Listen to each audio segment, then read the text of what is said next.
decision, my own approach. If I want to stay there, stay lah. I don't want lah. I don't care what people think because it's my own.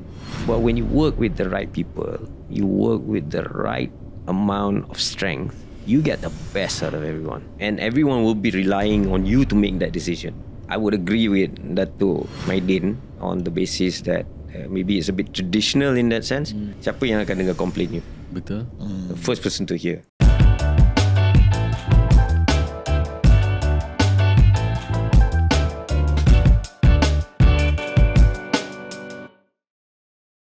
Assalamualaikum warahmatullahi wabarakatuh. Nama saya Ashraf Khalid dan bersama saya Ishraq Kamaruddin. Selamat datang ke Apa Cerita Podcast, di mana kita dengar kisah individu-individu yang berjaya dan menarik untuk dijadikan sebagai tauladan dan inspirasi.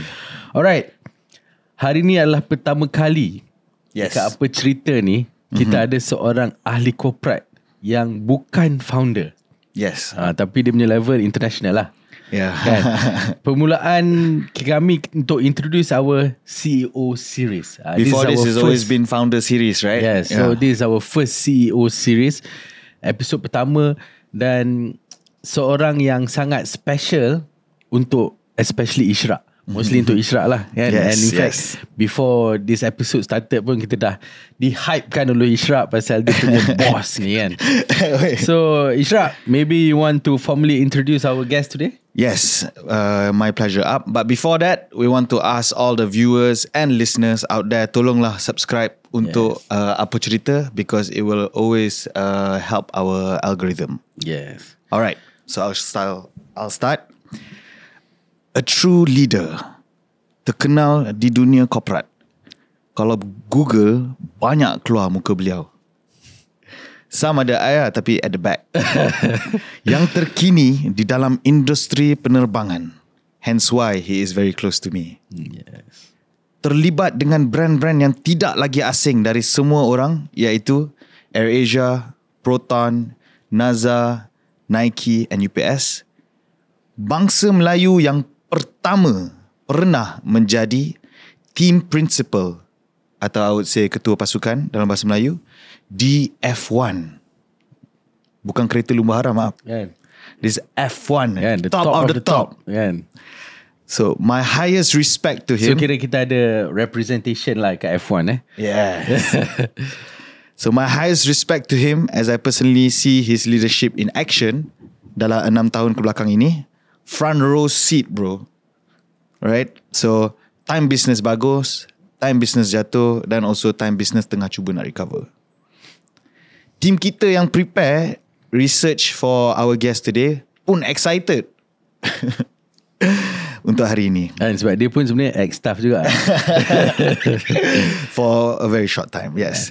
So it is my utmost honor to introduce my boss, my mentor, ex-CEO of Airasia Berhad, the best low-cost carrier in the world. Kena juga lah. 14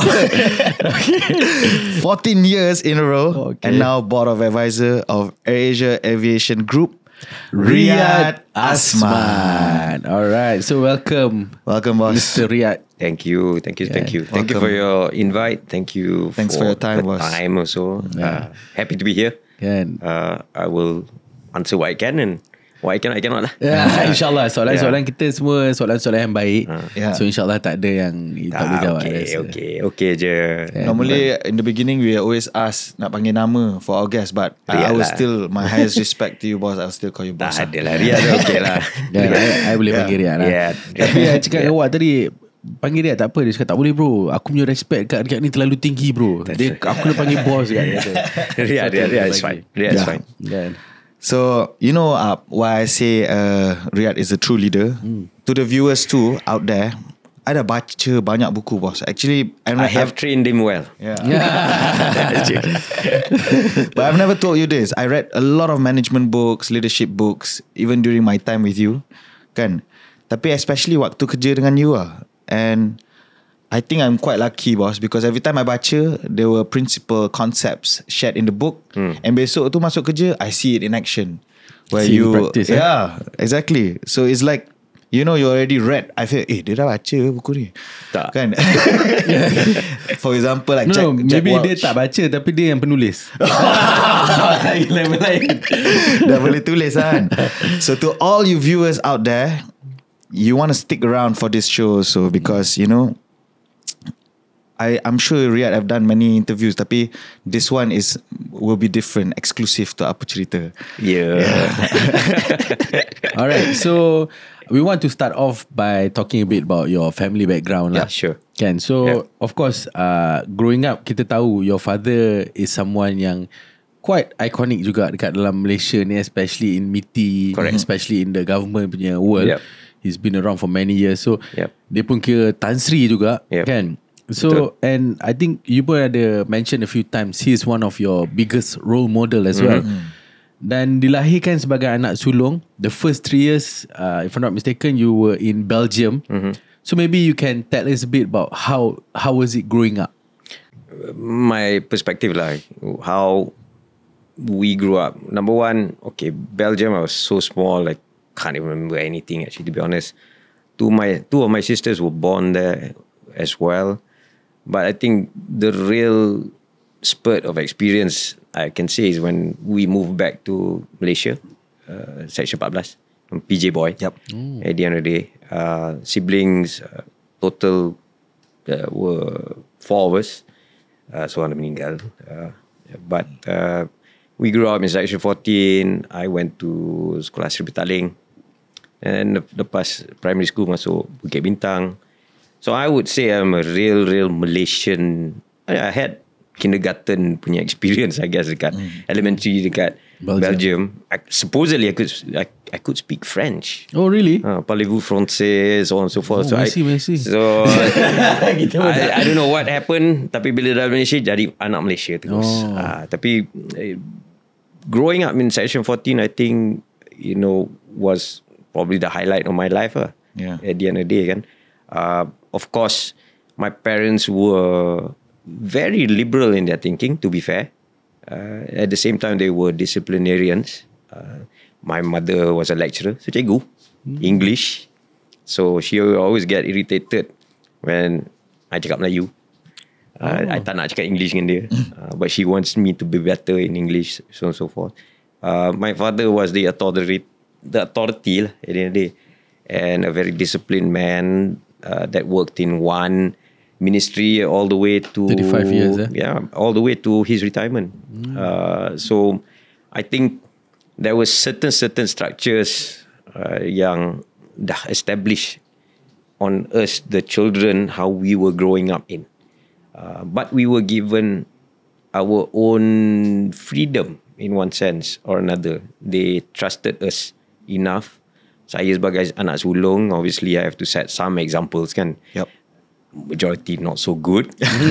You know, but thankfully as it went down, my siblings became better than me lah.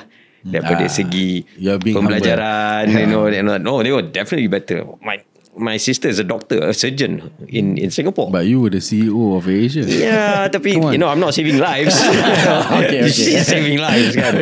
But you are in a way saving life. Orang travel sampai. Ya, betul. Tapi I can never take it away from my siblings lah. I mean, they were clearly smarter than me. But I think I was more the adventurous number one kan. Abang sulung. So protective. I was very protective of my siblings. But the reality, from my perspective now, looking back, I had the freedom. So pergi sekolah, I was okay. You know, janganlah fail balik nak tunjuk report card, mampus kena kan. But made sure that I could make enough to get by.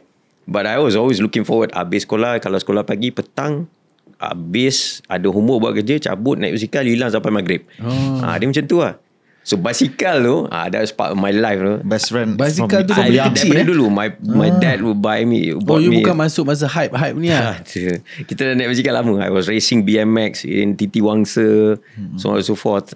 You know, it's been part, you know. But I was a kid that enjoyed both opportunities lah. You studied, but at the same time I had a life after school. Pergilah main lah, pergi naik basikal, main bola ke, suka hati lah. And PJ, to be honest, dulu kan, you nak pergi kat mana-mana, it's Quite pretty safe. safe lah. You know, versus time now, maybe more cars or much more challenges to get to one point to another point. But I think from the perspective of growing up, my parents actually gave us the options. You know, was your dad like, of course dia kerja lama kat kerajaan and today he's a Tan Sri apa semua kan, and I think mungkin ada setengah orang fikir Riad ni mesti daripada kecil-kecil dah kaya lah, bapak dia mesti dah kaya and like silver platter, duduk kat Belgium apa semua ni kan. Tak lah. So how was in reality, how was it? I think reality is we just went to normal schools. I wouldn't say we were bad off. Kan? I mean, I know I always had food to eat. I live in a very nice suburban development. Jadi 14 hari tu PJ baru nak naik at that sense kan. I think we were comfortable. Alhamdulillah in that sense. So my parents also did not spoil us. Okay, he also didn't become Tan Sri overnight. He didn't become the KSU of MITI overnight. He had to go through the ringers, and I saw that.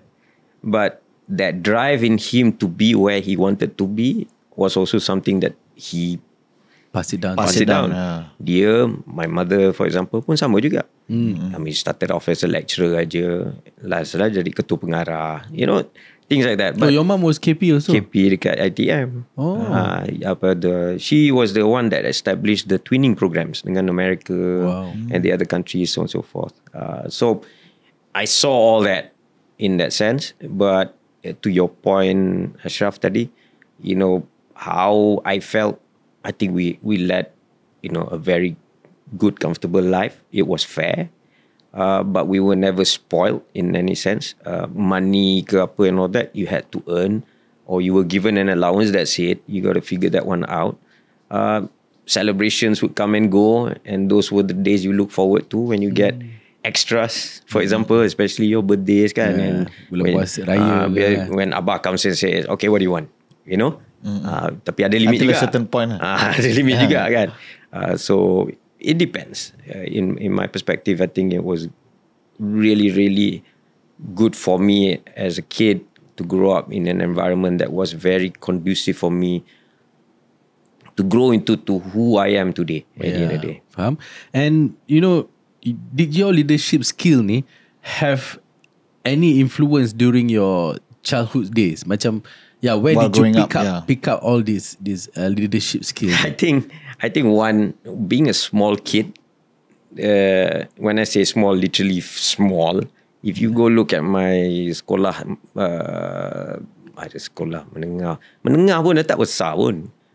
I'm right now I can't even grow anymore. I'm 5'4" and that's it, right? Okay, people say I'm 5'3". No, I say I'm 5'4" lah. You know, every inch matters in that sense. Tapi I think one thing, again, reflecting on the past and whatnot, I've always felt that I had to defend myself a bit more. In kena that bully sense. ke? Tak kena bully pun. It's just the fact that to garner attention, my friend who's bigger than me tends to get that more kan. Or sports team, for example. I excel in ironically two sports during my school days. Not so much in football, bola tak lah. Tapi table tennis, ping pong, as well as rugby. Oh, rugby. So rugby was a good lesson for me to, as team, obviously. But as an individual, no, the size did not matter at the end of the day. And I remember my coach, Cikgu Sulaiman, I mean, he picked me, he put me in scrum half. So scrum halves are not big lah. Yep. But we're quick enough, you know, get to trouble, or we can create trouble. No one knows kan. But I think part of this, you know, development of knowing the fact that I would still have some form of disadvantage, but it's not the end of what I want to achieve lah. And that is something that molded me to become better, not scared of things, to be upfront. Size maybe pushed me to a certain degree to be a slightly different, so that I can get attention maybe, or I am willing to put my foot across first, so that people don't say dia ni budak kecil ke atau you know that. Maybe that was part and parcel that came about during that development phase in my life lah. in that sense. Like to make a mark, kind of. Yeah, right. in that sense. Yep. Interesting. Okay, so I want to move on to the next question lah, which is more to kisah percintaan antara you dengan your wife. Oh. Kan, so macam kita selalu nampak lah dekat, Dia ada kat sini. Dia dekat belakang. So kita ingatkan dia dekat luar. Nak cakap macam mana ni? Okay. So kita nampak macam Riad always post you keluar dating dengan your wife, pergi cafe, you know, enjoying coffee and cakes and all this kan. And one of our guests sebelum ni juga, Dato' Amir Maidin, dia selalu tekankan peranan isteri dalam kejayaan seorang suami. Betul. Kan? So for you yourself, apakah peranan your wife in your success today? Everything, to be honest. I think it's very important to have a very, very stable support system. Obviously, I have that. I've been lucky. I have my wife, I have my children. They've been my go-to people lah. How many children do you have? Tiga. Mashallah. So, I think I would agree with Dato' Maidin on the basis that maybe it's a bit traditional in that sense. Thinking wise, but I feel that structure is needed in any form manner. Because lepas you kerja, you balik mana? Balik rumah. Siapa yang akan dengar complain you? Betul. The first person to hear. Kan? Kalau dapat isteri yang tak betul, dia yang komplain. Tapi you kena dengar juga. You kena dengar juga kan. So it's reciprocal. Tapi tengok macam I kan, suara I besar kan. So I'll make sure that I can voice my points across first lah. In that sense. But I think it is a very crucial part of contributing to not just me, but in anyone that I see that are successful out there. They have a structure, they have a support system, and usually it always comes first from the family. You know, and I am a proponent of that. Family will always come first, regardless of anything. Yeah. I can attest to that. So company, no doubt, the company pays you. You are loyal to the company based on the employment. You are required because you are accountable to deliver according to what has been set for you. But at the end of the day, why are you doing that? For the family kan? Yep. Unless you're doing it for yourself. If you're not married, that's fine. But even if you're not married, you'll be doing it for someone that is closest to you. Betul. And 90% of the time will be a family member. Betul. At the end of the day. Alright, so macam you sendiri kan sebagai seorang ketua keluarga kan, di samping membesarkan 3 orang anak yang berpelajaran tinggi, and at the same time having a very high achievement in your career, kan? How do you manage that? I think my kids are always smarter than me, or they say they're smarter than me. Tapi as you grow up as parents, you will realize that, whether you like it or not. But I don't think there was ever a time that I would enforce certain things just because where I am, my experience and all that. I share my experiences. If they have problems, for example, that they figure out, if I can figure out the problem for them also, then I'll give my advice. But I won't ask them to act on it. You know, it's up to them. As an advisor, I bagi you nasihat. Ni macam ni cara dia. If it was me, this would be that. But I think everyone will take the way I treat my family or my children is that they will come to their own. I'm not here to hold their hands and you become like this. You jadi macam ni, you jadi tak. It's not more my of a job. guiding. More because my parents did that to me like that. Macam tu dia bagi I, okay, you go explore, belajar. You belajar. If you tak tahu, you balik. You come back. I'm okay. I'll help you if you come back to me. I'm not going to push you away, so on and so forth. But I would rather a person go through the motions. Try and find out yourself. Sometimes learn the hard way lah. Yeah. And I think macam when you say this, I also sometimes reflect juga on macam my family kan. My dad especially. Sometimes dia cakap kat I, you jangan macam ni. Nanti kalau macam ni jadi. But we still continue with our ways. Biasalah. Kan? Tapi one fine day we will learn that lesson the hard way. And bila benda tu dah ada hard way, dah lah kita dah kena that lesson. Lepas tu kena lagi sepak terganjang lagi daripada mak bapak. I told you. Itu salah sendiri. Itulah dia. Salah sendiri. So, but it's a pleasure. Sometimes okay. It's maybe it's a parental thing. Tapi kadang-kadang kita macam tu, kita tengok cakap kau dah cakap jangan kan. But I think that way kan, that is when you really learn the lesson. Correct. Kalau tak, dia akan jadi the lesson is just like half cooked lesson. Correct. Lepas tu you dah terlupa apa dia cakap, kita buat balik benda yang sama. Ashraf, you macam you're too protected. You shouldn't be too protected in life. You have to fend for yourself. Betul. At the end of the day. Yeah. And one thing I can attest to is, at the end of the day, it's about you yourself aja. Betul. You will be in positions, whether you have a team, colleagues ke apa and all that you will end up being in one place that you will have to decide. And everyone will be relying on you to make that decision. Faham? So kalau you nak lari-lari, tak nak buat decision ke, or you takut ke, that's not going to come from an environment that has been protected. Kan? Betul. I mean, it's something you have to learn. Yeah. Good and bad. Yeah. So ayah tak apalah, sometimes kita buat salah. Tak. Kita belajar kan? I mean, you belajar lah. Tapi tengok juga limit juga. Kalau salah teruk tu, kita cakap, ada cakap jangan buat so kan. stupid kan? Kan? Tapi dia tetap sayang. Dia anak tetap anak. Kan? That's how it is. Kan? Yep. Orang kata harimau kan, dia segarang-garang binatang, anak dia takkan makan. Betul. Betul tak? Tapi dia sepak juga. That one dah nampak juga. National Geographic saya boleh nampak juga lah kadang-kadang. So, dia sepak juga. So thank you so much for sharing a little bit about your background kan. So now we want to move on to Our your next pre-CEO punya career. Yep. Kan, of course kita semua tahulah you were big CEO for many companies kan. So before that, macam mana you punya career? Maybe what want to take over? Yeah, so a bit because I know that around 2006 boss, you joined Proton. So we want to touch a bit about, before that you always tell me about you've been in UPS, you've been in Nike. Correct. And then also in Sepang Circuit. Yep. So just a bit of a story, like I think, especially how it has developed you to who you are today. The period, there are certain periods in my life, for example, that after graduating, again I've been blessed. I managed to get my degree abroad. You were in which university? Western Michigan University. Oh, Yeah. Michigan juga. Yep. Sama macam Same as tu my- Dato' Din CMU, our rival university. You're West Central. lah, dia Kita Michigan West kan? Michigan, dia Central Michigan. Dia Chippewas, kita Broncos lah. Well, real. Until today there's that division of two universities. When I talk to your dad also pun still ada that. Ada that. Jadi ada okay. Tapi dia, pasal dia bos saya kan, dia pandai daripada saya. Dia lagi terror daripada saya. But Aisha is in Central or in WMU. Tak boleh. Yeah. No, so yeah, I mean, one, education was there. So I alhamdulillah, I had the opportunity to do that.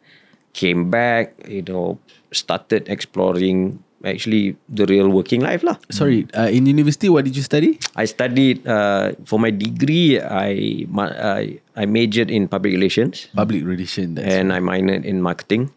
Oh, okay. So relevant lah to whatever you did. Yeah, kind of. But I always have this vision of, I realized that I could initially write, talk, kind of to a certain degree. But my marketing, part actually was more of my backup plan. If everything goes wrong on this side, I have my marketing punya paper to say that I can do business as well at the end of the day. But it was a thought out approach, and it's worked out pretty well for me. Then I continued. I didn't want to come home that quick, so I did my master's in organizational communications. Oh, nice. So it's a study about communication overall, not just in organization but in people, so on and so forth, from psychological aspect to practicality, so on and so forth. So it's all about, if you look at my background, I do not have any engineering background in any form or manner. But the reality of approaching business in general, I People had and people, so on and so forth. Those were the kind of things that I kind of like embraced and took passion in at the end of the day. But that said, then balik Malaysia at that point pun, opportunity of certain industries were there but not there. So the exploration started lah. You started working in the US first? No, I balik je. Balik. Oh, after masters tu you balik? Balik. Dah kena panggil balik lah. Cakap dah. Cukup balik. Enough playing. Come back and work.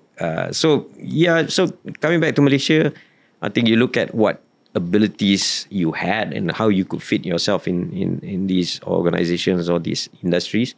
Ended up being, just briefly actual practicing public relations for a bit in EPA, Entrepreneur Associates. Then started moving on, more challenges that also took my knowledge to another level.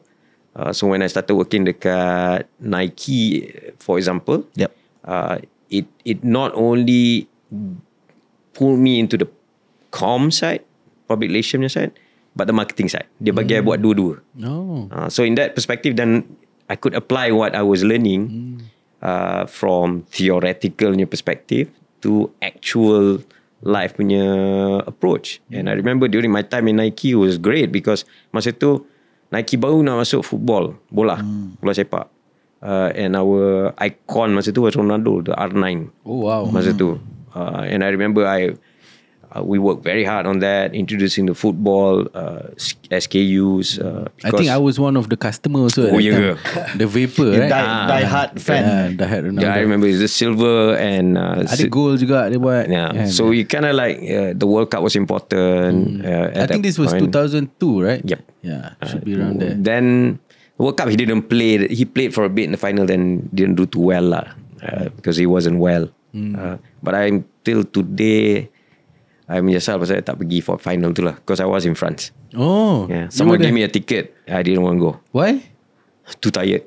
Oh my god. I did do. The guy until today cannot brain it. I met him a month ago actually, and he's just like, Riad, forever I will remember that. I was like, thank you, Dinesh. I remember it until today. Yeah. But okay, so Nike, what again?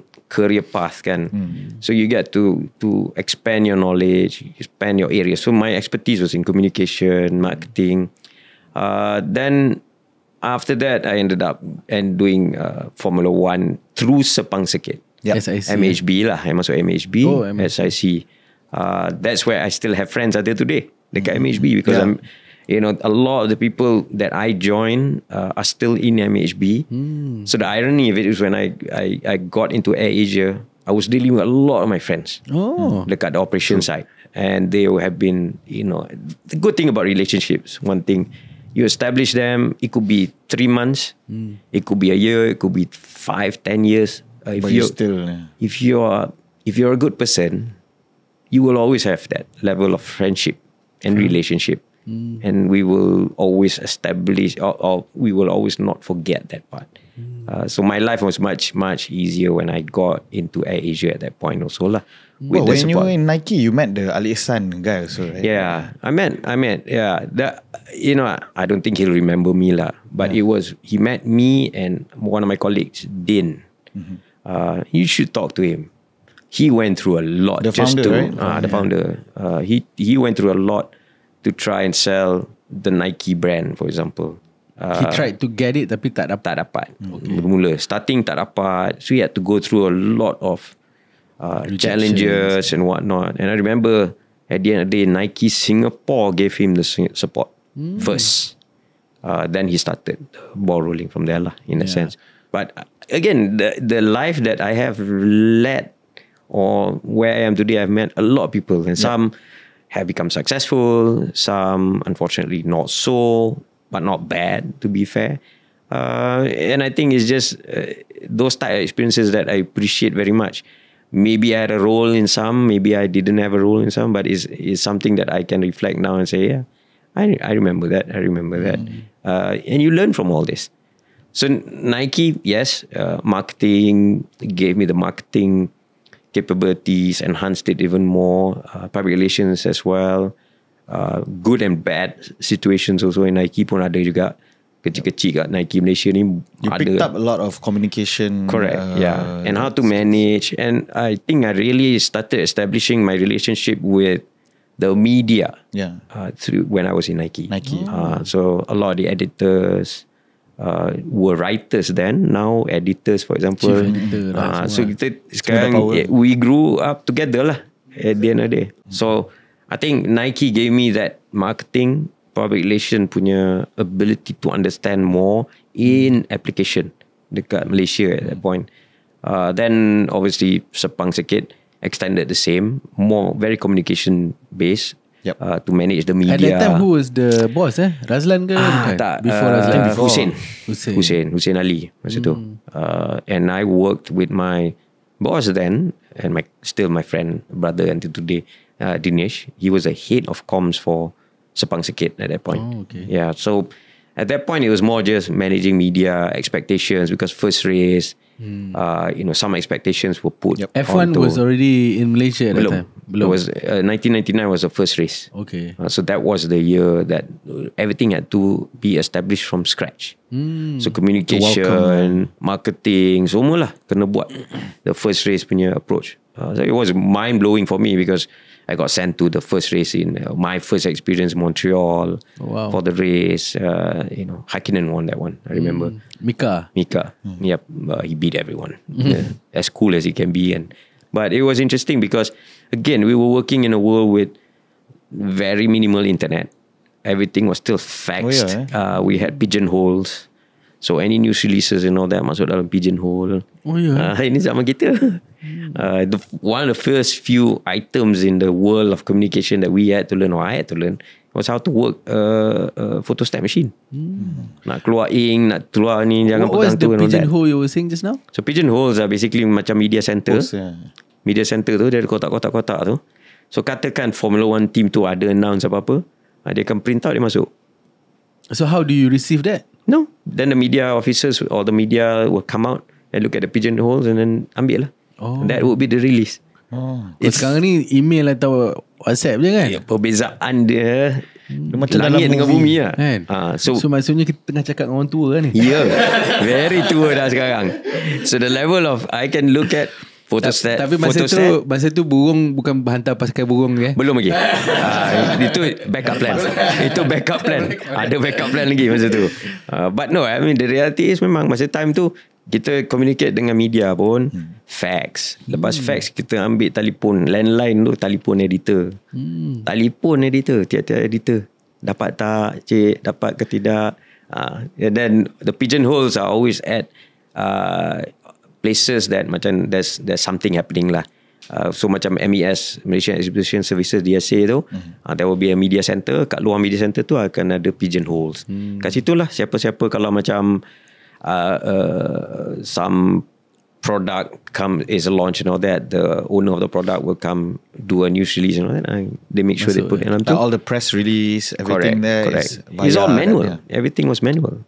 Everything was, I mean, if you're lucky, if you had a computer with a typewriter lah, in that sense, that was considered dah gempak lah masa tu. But computers and all that were still making its way at that point lah, at the end of the day. Siapa ada budget besar correct. So I think from the communication perspective, again, experience, all that, no, Malaysia is wealth of it. You just want to learn dengan tidak aja at the end of the day. So that's when Sepang Comms, and then when I went into UPS, that's where it was a bit different. Then the finance part had to come in. Thankfully, you stayed there quite long compared to all your previous. So UPS was interesting in the sense that, one, I wanted to work in another multinational, because to be fair, Nike was a multinational company. Correct. It was great because multinationals are different. Dia punya perbezaan tu banyak kan, because they want established lama, structured. They are very structured, tapi they are very process oriented, and things have been established. Yeah, you can enhance things and whatnot lah, but it is limited to something. But it's great to understand the whole system. So UPS pun macam tu. When I walked into UPS, initially I remember my boss was the vice president based in Singapore, Matt McGee, American Black Hawk pilot, military guy, white guy. Yep, as military as you can get. He did 3 tours or 4 tours in Iraq at that point. Wow. Dia memang tak betul sikit lah. Tapi terror. It's good. I mean, I appreciate it. Dia dah bunuh banyak orang kan. Tahu lah. I tak dah tahu macam tu lah. Tapi the reality is, he as a manager and as a leader, he wanted to work with somebody like that. Very disciplined, but very he understands the situation and he knows how to guide people. Was he 100% an expert in the area? Not really lah. I mean, debate lah. Always boss lah. Takkan nak agree dengan boss je. But I think UPS gave me the opportunity to enhance my financial punya understanding. Because remember marketing, I had my marketing tu ada finance kat situ, tapi never really practice in the work that I did previously. Bila I tengok UPS tu, ingatkan you jadi delivery punya orang. Tu pun I kena buat. kena. Itu kan, ingat.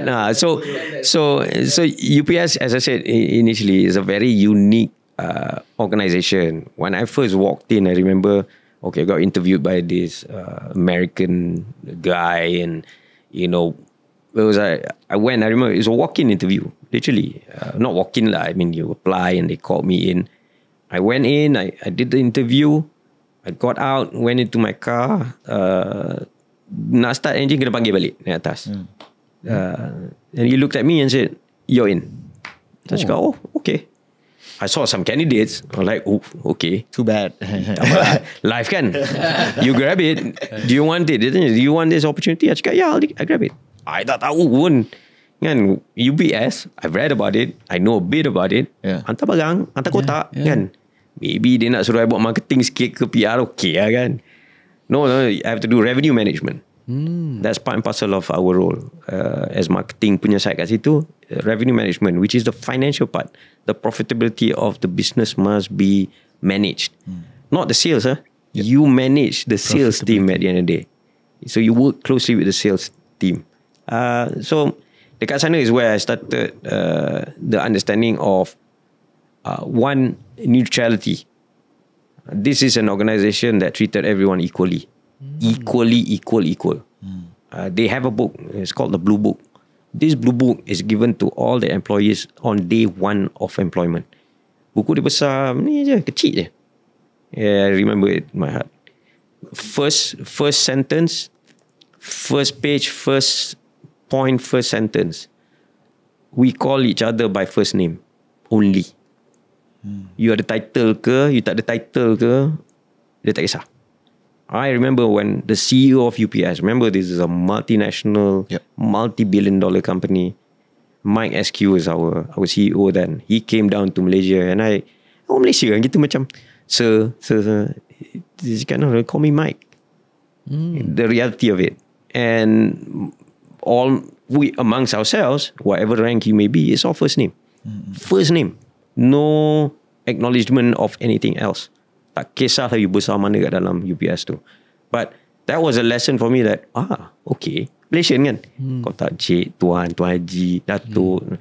You have to jaga protokol. And I just came out from that kind of environment kan. Bila tulis news release, salah kena marah, datuk yang berbahagia, yang berhormat, all these things. And I walk into an American company and they say, excuse me, screw all that. We don't care. Your first name with us. And that broke a lot of barriers. Kan? Because suddenly you're all the same. What? You'll be surprised on how psychologically that makes a difference. And from there was one, and obviously the rest of discipline tu, I may not agree lah. If you look at my pictures kat UPS dulu, dia cakap, you tak boleh ada janggut. You nak ada misai boleh, tapi sampai kat sini je. Lepas tu dia check tau. We call them internal. They are actual engineers, but they also walk around with a ruler. Ukur. Serius lah? Yeah, UPS sampai sekarang kalau pergi sana, pergi lah. What's the point, boss? It's just unity or philosophy of the founder dulu. He just felt that if you're going to hold someone else's property, you must be clean. You must be seen as proper in uniform. Our uniform brown. Yeah, maybe you can tell about the first day. Yeah, so also apart from the book that they give to us that you have to hold on to for dear life. And by the way, when you leave, you have to give it back. You tak boleh ambil. Dia minta balik. It's part of your return asset. Kena bagi balik. The other one that they give you is actually a uniform, brown uniform. And during my time dekat UPS tu, dia dah ada chip lah. So teknologi ada. So you are chipped. So yes, Riad Asmat, this is your uniform. If you lose it, you jaga. Dia pun cari in that sense. But why they gave us uniform, two things. One, we are the same as others, right? Kita semua neutral actually. And getting the brown uniform, to me now, I felt it was an honor also. Because I ended up practicing what my colleagues who were sending the parcels around town, wherever it may be, so on and so forth. But it's a discipline that initially maybe we were shocked ke, especially management ke, yang tak pernah buat macam ni ke. But we had to go to the ground lah. And we were asked to practice the same as well. During needed times, when there was lack of drivers, for example, the management turun pakai brown uniform. Kalau ada lesen van, okay, you boleh bawa van the brown vans. Kalau tak, then you go use your private car and send lah. But remember, masa tu pun tak ada Waze, no Google Map. So nak cari, literally you guna map. So I remember dekat Seputih tu, ada satu rumah yang tak boleh jumpa. Sampai Lani tak jumpa. Orang tak hantar. Kena kejar anjing. No, funny kan, kena kejar anjing tau. Keluar kabut dengan parcel orang lagi kan.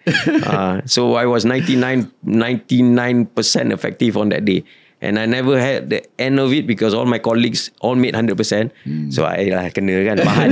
Jadi bahan lah. Satu rumah tak boleh jumpa. Satu, I did ask one of the drivers, you boleh jumpa tak? Dia cakap actually susah nak cari rumah tu. So I might a bit of comeback lah in that sense. Okay. But I think the uniform, culture, I think that's something that really, really big role in me now where I am or where I've become to a certain degree. So I pick things at the end of the day, right? What's good for you? What's bad? I don't want to repeat, or mistakes I made, I'm not going to repeat. But I take the good parts.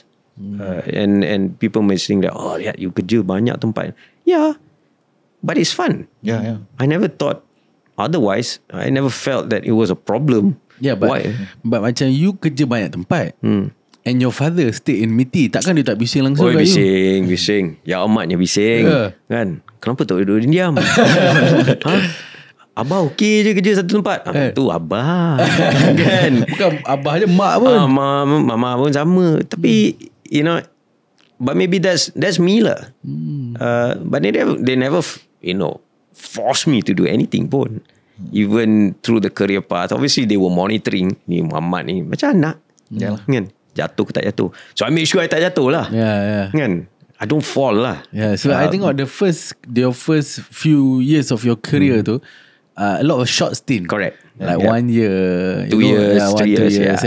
Short stint. But after you dah, after Naza tu, you dah start lama lah Caterham apa semua kan. Quite established. I think I want to bring this up. Maybe I don't know about the new generation, but the generations of old were more loyal. They can stay in one place forever. Then the generation, I come from Generation X. The no Google, no all this kan, all hardcore. Bila kita janji jumpa pukul 2 lah kita jumpa. Tak ada phone. Kalau you tak jumpa kat tu datang, habis kan. So I think we come from a very different era in that sense. But I would still say within that generation, there's split. There's some like us, me, and there's some loyal ones yang bangsa until today still kerja kat the same place. But I just felt as an individual, might as well try. Opportunities are there, options are there to be able to learn at that particular point, because no one's going to teach me. And I'm one person that I don't think if I stay in one place I'll be able to learn everything. Because you take bits and pieces. Macam kat sekolah, you different sekolah pelajaran different class, different class, different subjects, so on and so forth. So similarly, I treated the approach in life with such eagerness at the end of the day. Dah tak belajar, then move on lah. I think you orang yang agak curious lah kot. And I couldn't, I'll be honest with you, I did not think about reputation. I couldn't be bothered lah, to be honest. What people think about me, dia ni loncat-loncat. I kerja apa. But when you get me 120%. You get me committed to do the job. You don't have to complain about me. You're not going to find a complaint about me also. I will commit myself and I'll do the job. Once I'm done with the job, you better be interesting after that as well lah. Kalau find takkan nak buat ni sampai mati. I'm that kind of person, to be honest. And I've realised that maybe now more than ever lah, to be fair. But never cared the reputational aspect. Yeah, but interestingly, with your relationship, you are loyal pula. Yeah. Itu penting. Remember kita cakap tadi, structure kat rumah tu, you kena balik satu tau. Kalau rumah terbakar tempat apa tu, you kena balik satu tempat. Tempat tu ada dia, okay. The family. So that is your safe zone. Safe zone lah. Safe zone. Dengarlah dia. Kat luar ni mungkin lah war sana sini kan. Tapi balik, itulah rumah. Itulah syurga dia cakap ni. Dia ada dalam sini, so I kena cakap juga. Itulah syurga. No, but you're right, Ashraf. At the end of the day, I think you need that one point of reference, right? Agama je. Kita sebagai orang Islam, kita kadang ingat Allah. Itu dia. Point satu. Dia pun encourage keluarga kat rumah kena jaga. Tapi keluarga rumah tu yang bagi you support juga, whether you like it or not. True. So you just go back to that point, you'll be okay in life. At the end of the day, these 2 points will guide you, will make sure that everything's fine. But God as young, your home. Yep. And I feel that right now, macam for me, okay lah sekarang cakap, senang lah dia cakap, dia dah kat situ kan. When I was going through it, imagine what I was thinking kan. But I had to block certain thoughts out. I want to work in this place, but I can manifest that I can work and I want to work. So at the end of the day, is what you want. I wanted to work in multinationals. I got. Okay, then I did local sekejap, and I realised, better go back to multinational and expand myself knowledge-wise. UPS gave me that. Okay, Riad, buat Singapore sekali. Fikir juga, lama Singapore market lain tau daripada Malaysia market at that point lah, in that sense. But the challenge was too good for me to not take it, right? Singapore, different set of salespeople, different set of business development people, but I was the revenue manager. So my revenue management style dekat Malaysia worked. Singapore at that point was not really working that well. So they brought me in, bring the good practice kat sini, masuk kat. So you had to move to Singapore sekejap? No, so basically what I did, I didn't want to move to Singapore. Anak masa tu kecil, and my wife was working in KL. I didn't think that it was the right time to uproot at that particular age. And to me, at that point when they brought me into Singapore pun macam, okay, you got to repair it kan. So macam foreman lah, masuk, then I balik. So it was do 3 days there and then balik. And it was with the agreement of the MD of UPS at that point lah. Dia cakap, okay, you can do that. So I went 3 days, 4 days kat sini, 3 days, so it swapped. But it was a busy time. Establish what I needed, achieve what I needed from that perspective.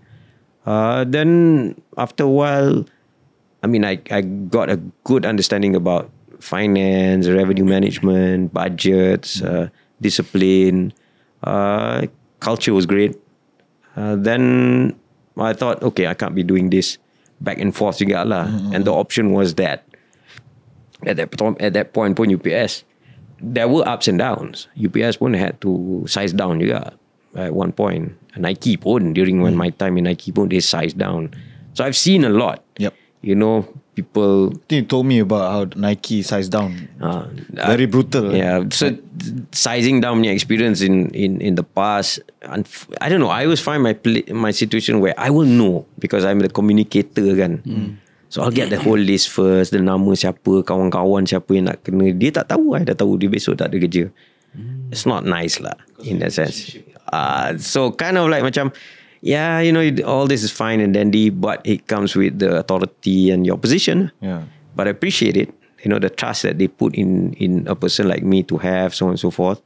But going back to the point, UPS actually gave me a different sight in life. How organizations should work.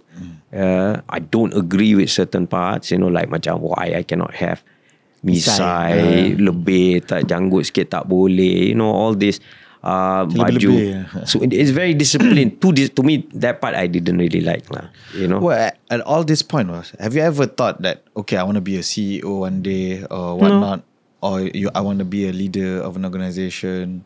I don't think I had that thought even from the day I graduated pun, I never thought I'd be a leader. I think leaderships will come when the time is needed. At the end of the day, a title is a title, but leadership can come from the lowest of the lowest rank to the highest rank also.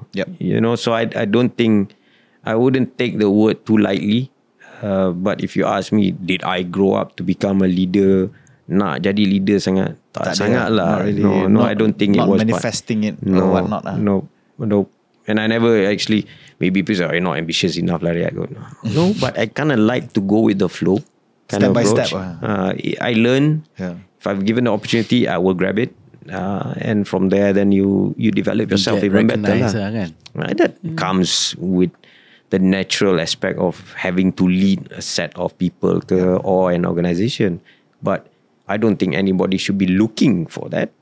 I don't think people should be chasing for that, because that takes 20% of your effort in just thinking. For what? Yeah, true. It will come naturally. But when it comes also, remember, all good things also come to an end also. True. So nothing is permanent. So I think the approach of naturally going with the flow has always been my principle. I will continue to do so. And I think what has happened in the past has taught me well, and to become the person I am today. But UPS was it. I think that gave me a lot of insight on how to manage, for example, 2 sets of people, different cultures, different business punya environment. Singapore was tighter and much more difficult than Malaysia, for example. It's really great from that perspective, experience-wise.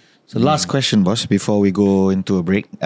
So after your pre-Proton days, so then you start your career in the automotive industry, which is in Proton, in 2006. Correct. You were there for about 4 years. Lama. Proton 2006 to 2010, about right? 5 years juga. Proton. About 5 years. Yeah. So you were in the managing director office? Yep. General manager / special officer. Correct. Under the managing director's officer. Correct. How was your role like there, and like the things that you were You covering? did what Ishraq did lah, basically. You see? You see? Kan? Tu I cakap. Betul. This is the thing, right? Learning. I think that's very important to me. Yeah, it was when I went to Proton, I never thought I'd go into automotive lah. Yeah. I come for what? Moving boxes. Yeah. Masa tu siapa bos? Was it Syed Zainal? You ada Syed Zainal? Yes. Wow. So Syed Zainal got appointed as the MD after Tan Sri dah ada sekarang Tan Sri dah. Adam punya ni brother. So Syed was there, and at that particular point in time, we were friends. Syed, myself, because dekat Prodoa. Masih dekat Prodoa. And my father was the chairman of Prodoa. But because of kita mengenal, so adalah. Are you guys similar age? No, he's 10 years older than me. Okay, he's like around my dad's age. Yep. You're all old people, man. Yeah, I still get walk around. I'm in the 50s, so I'm not old yet. But yeah, I guess I remember that specifically on the basis that I remember he got appointed. It was announced, and somehow or another, I don't know, we were talking by chance ke apa kan, and he looked at me and said, Riad, you want to do national duty? National duty? What the heck kan? Then masa dia masuk Proton kan, daripada Prodoa dia masuk Proton. Prodoa was doing really, really, really well at that point. The king of the road. Correct. Myvi keluar. Masa tu betul lah. It was a huge landscape change in the automotive industry in Malaysia. And he went to Proton he went to Proton, and it was a bit of a shock for the industry as well, because he was primed to be, I think, at that particular point in time, to be the MD of Proton. Prodoa. What was he doing in Prodoa? He was deputy MD at that point, and engineering production. So that Myvi, the first generation Myvi tu, was him. Yeah. The first yang petak tu lah, which I like also. Yeah. But then when he moved to Proton, everyone's kind of like, oh, kenapa challenge. A bit like me kan, tu sendiri. But I never thought So we got talking, and I just remember the day. He asked me, "Hey, why don't you do national duty?" I cakap, "What national duty? I need somebody with me." Itu je. He handpicked you was that time. No, I think nak cakap handpick pun tak ada lah. It's just a friendly conversation. Friendly offer like that. And he said, I need someone to be with me. I know it's national duty. That time was Tun punya time ke Najib punya time dah? Najib. Tun tak ada lagi masa tu. I think Teku Malil left, and after that everything was different. So we walked in to revive Proton.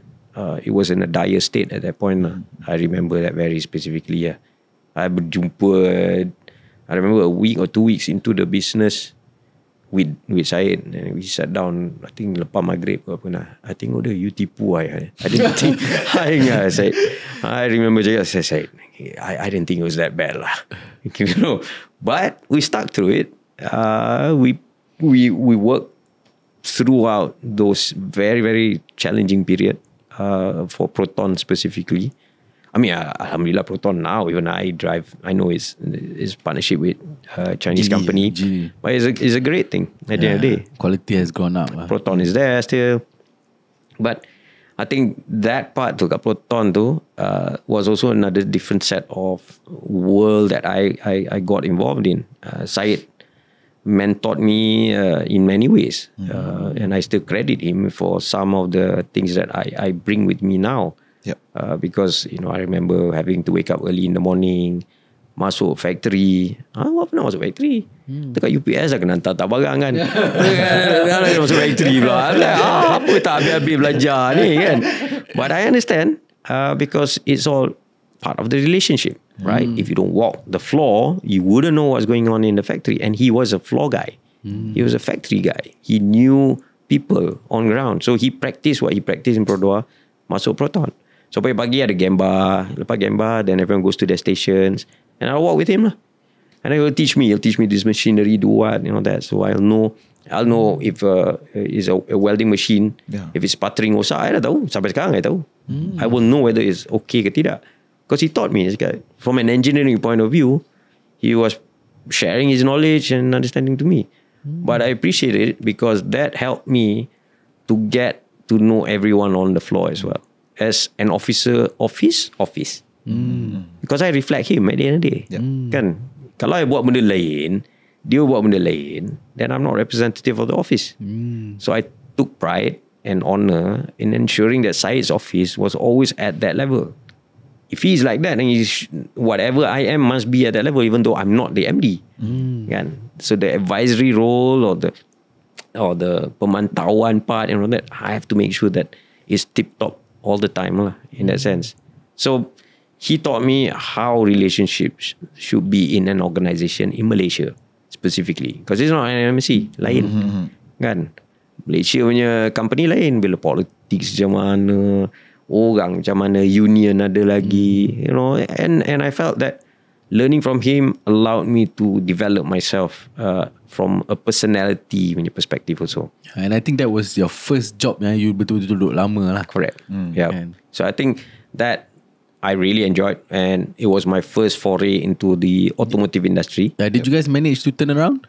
We did actually, with the models that came out during the period of Syed too. Came out with the Gen 2 sedan, Gen 2, I remember that. Exora. Those were all the good selling. Masa tu juara kena potong lah kan. Semua kita kena lah. All that we had to kill a lot of the models. Banyak platforms, inefficient platforms. So we streamline the platforms, reduce the platforms to 3 ke 5 if I'm not mistaken at that point.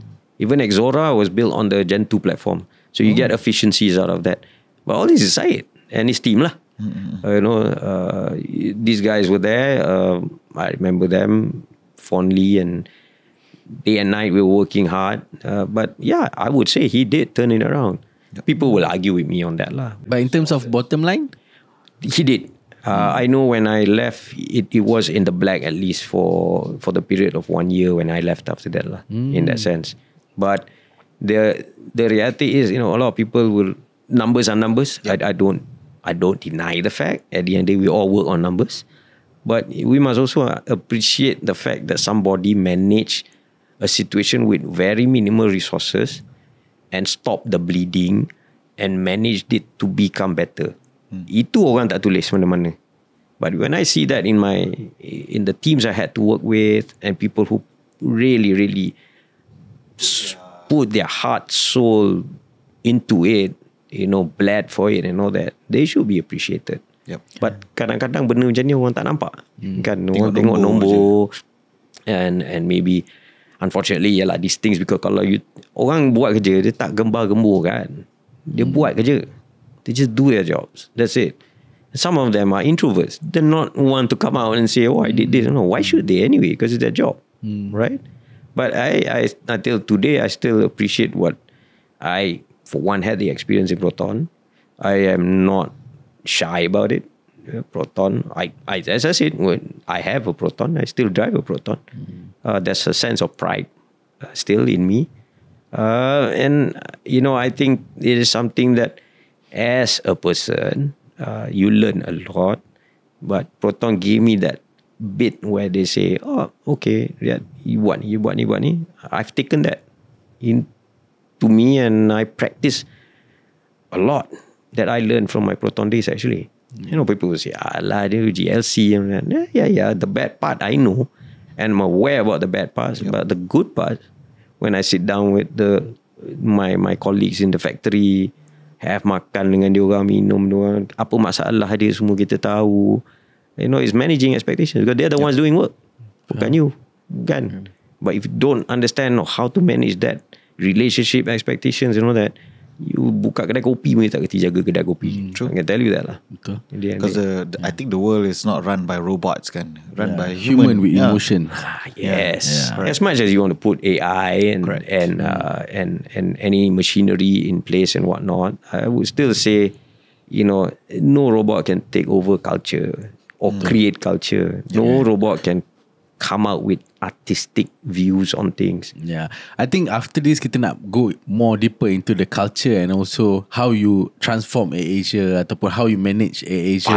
I don't think I transform Airasia. Yeah, how you manage towards your CEO journey, journey lah in Naza and things like that. But for now, we're going to take a short break. Sure. Yep. And thank you so much juga to Riad for sharing your background story and also your story sebelum pre-CEO ni, and I'm really excited juga untuk dengar the highlight of your career pula lepas ni after the break. So everyone, catch us after the break. Thank you.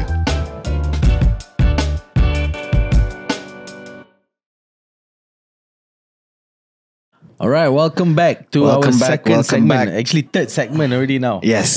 To Apa Cerita podcast. Second half of this episode. Yes, we're going to talk more on the CEO punya part lah. Yeah. So just now we learned about how the journey before our guest Riad Asmat and also my boss that built him to who he is today. But before that, we'd like to ask again to our viewers and also listeners, tolong subscribe. Jadi it will help. Tak habis-habis suruh subscribe. Kena subscribe lah. Tak, so that marketing dia boleh tahan lah. Marketing boleh tahan lah. At least saya tak payah buat kerja tu lah. Alright, so Riad, I think kita nak tunjuk you satu gambar lah. Sure. We're gonna this one, so it's more. So this is the first time we are using pictures dalam kita punya podcast. But nanti kita akan edit. That's a long time ago. Yeah, so tapi nampak muka lain sikit sebab tak ada janggut. Yeah. Tapi apa yang I macam sangat macam impressed is that ada Honor kat sini, ada all other F1 principal kan. Yep. So kalau kita tengok balik benda ni, I feel like I'm a proud Malaysian lah to see a Malay boy dekat situ. At that time boy lah kan. Malay man lah. Cakap boy tak juga. Dah 30 lebih. Tapi nampak macam budak-budak kan. Nampak macam sangat muda situ. And you were with the, like I said just now, Christine Horner, the principal of Red Bull. and you know other big names. I think the principal of F1 sekarang ni pun Stefano also Correct. were part of Ferrari at that time. They Correct. were the Ferrari principal. Now F1 also is hot, right, in Netflix and all Yeah, that. and Kalau yeah. delay sikit dah nampak you lah dalam Netflix. Tak apa. It's okay lah. It's a world that appreciated it, but bought the t-shirt as they say. Can so maybe you can share a bit about your Sure. experience dekat the F1 team and also as the CEO of Caterham at that time. Correct. I think again opportunity was given to me just at the end of Proton days. Actually, not even end Proton. When I was in the final years at Proton, too, is when both Dane and Tony came by to work out. And I remember they wanted to apply for the entrance of a new team. Masa tu Formula 1 dia buka for new teams, which is a rarity at that point. So that's where I was given the responsibility from Proton perspective to work with Tony and Dane at that point on some understanding, because they wanted to utilize the brand Lotus, so on and so forth. It was done successfully, and more importantly, the application was accepted by Formula 1 at that point, and Bernie was running it at that point. And that's where my relationship with both founders of AirAsia started lah. So I've known, bless them lah. At the end of the day, I just kan hari tu my picture dah 15 tahun dah kenal. So it's been a real journey with these two guys lah, for me personally at the end of the day. Just like Syed, these are like, because I'm the eldest kan, I never had older brothers. So I always say Syed is like my older brother. Work is work, but we always had that understanding or relationship of sorts lah. Tutup pintu boleh bergaduh and then buka pintu, okay, everything is okay. But with Tony and Dane also, 15 years of knowing them and whatnot.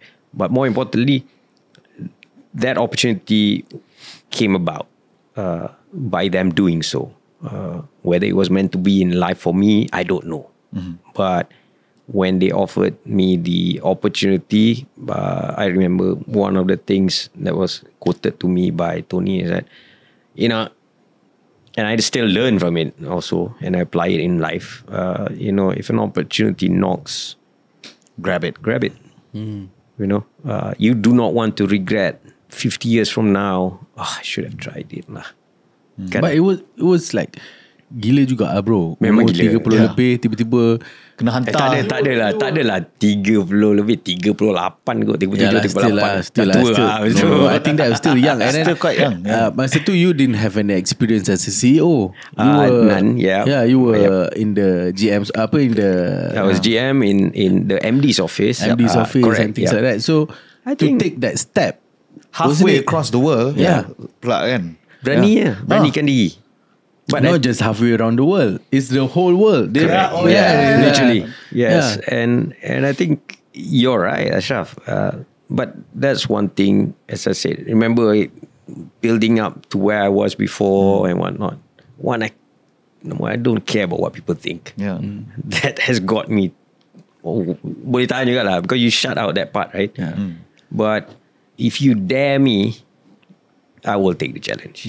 So all I need to do is just dare you. Kind of lah. And I'll make. But now, because at my age now, I'll do a bit of risk evaluation and all that lah.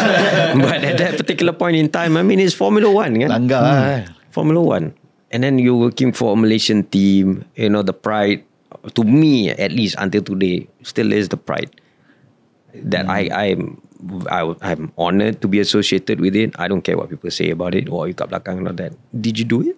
Yeah. No, honestly, right? Yeah, no. I'm saying, that's why when I talked to Tony more recently about this, we rekindled on it. And I said, you know what?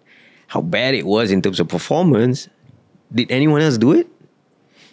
It was a Malaysian company, a Malaysian-owned, Malaysian team that managed it with obviously foreign people as well. But the reality is, how can you not take pride in that? Yeah. I took great pride in being part of it. People say it's a failure. In what sense? You were not there. You were not in the trenches with me. How would you know?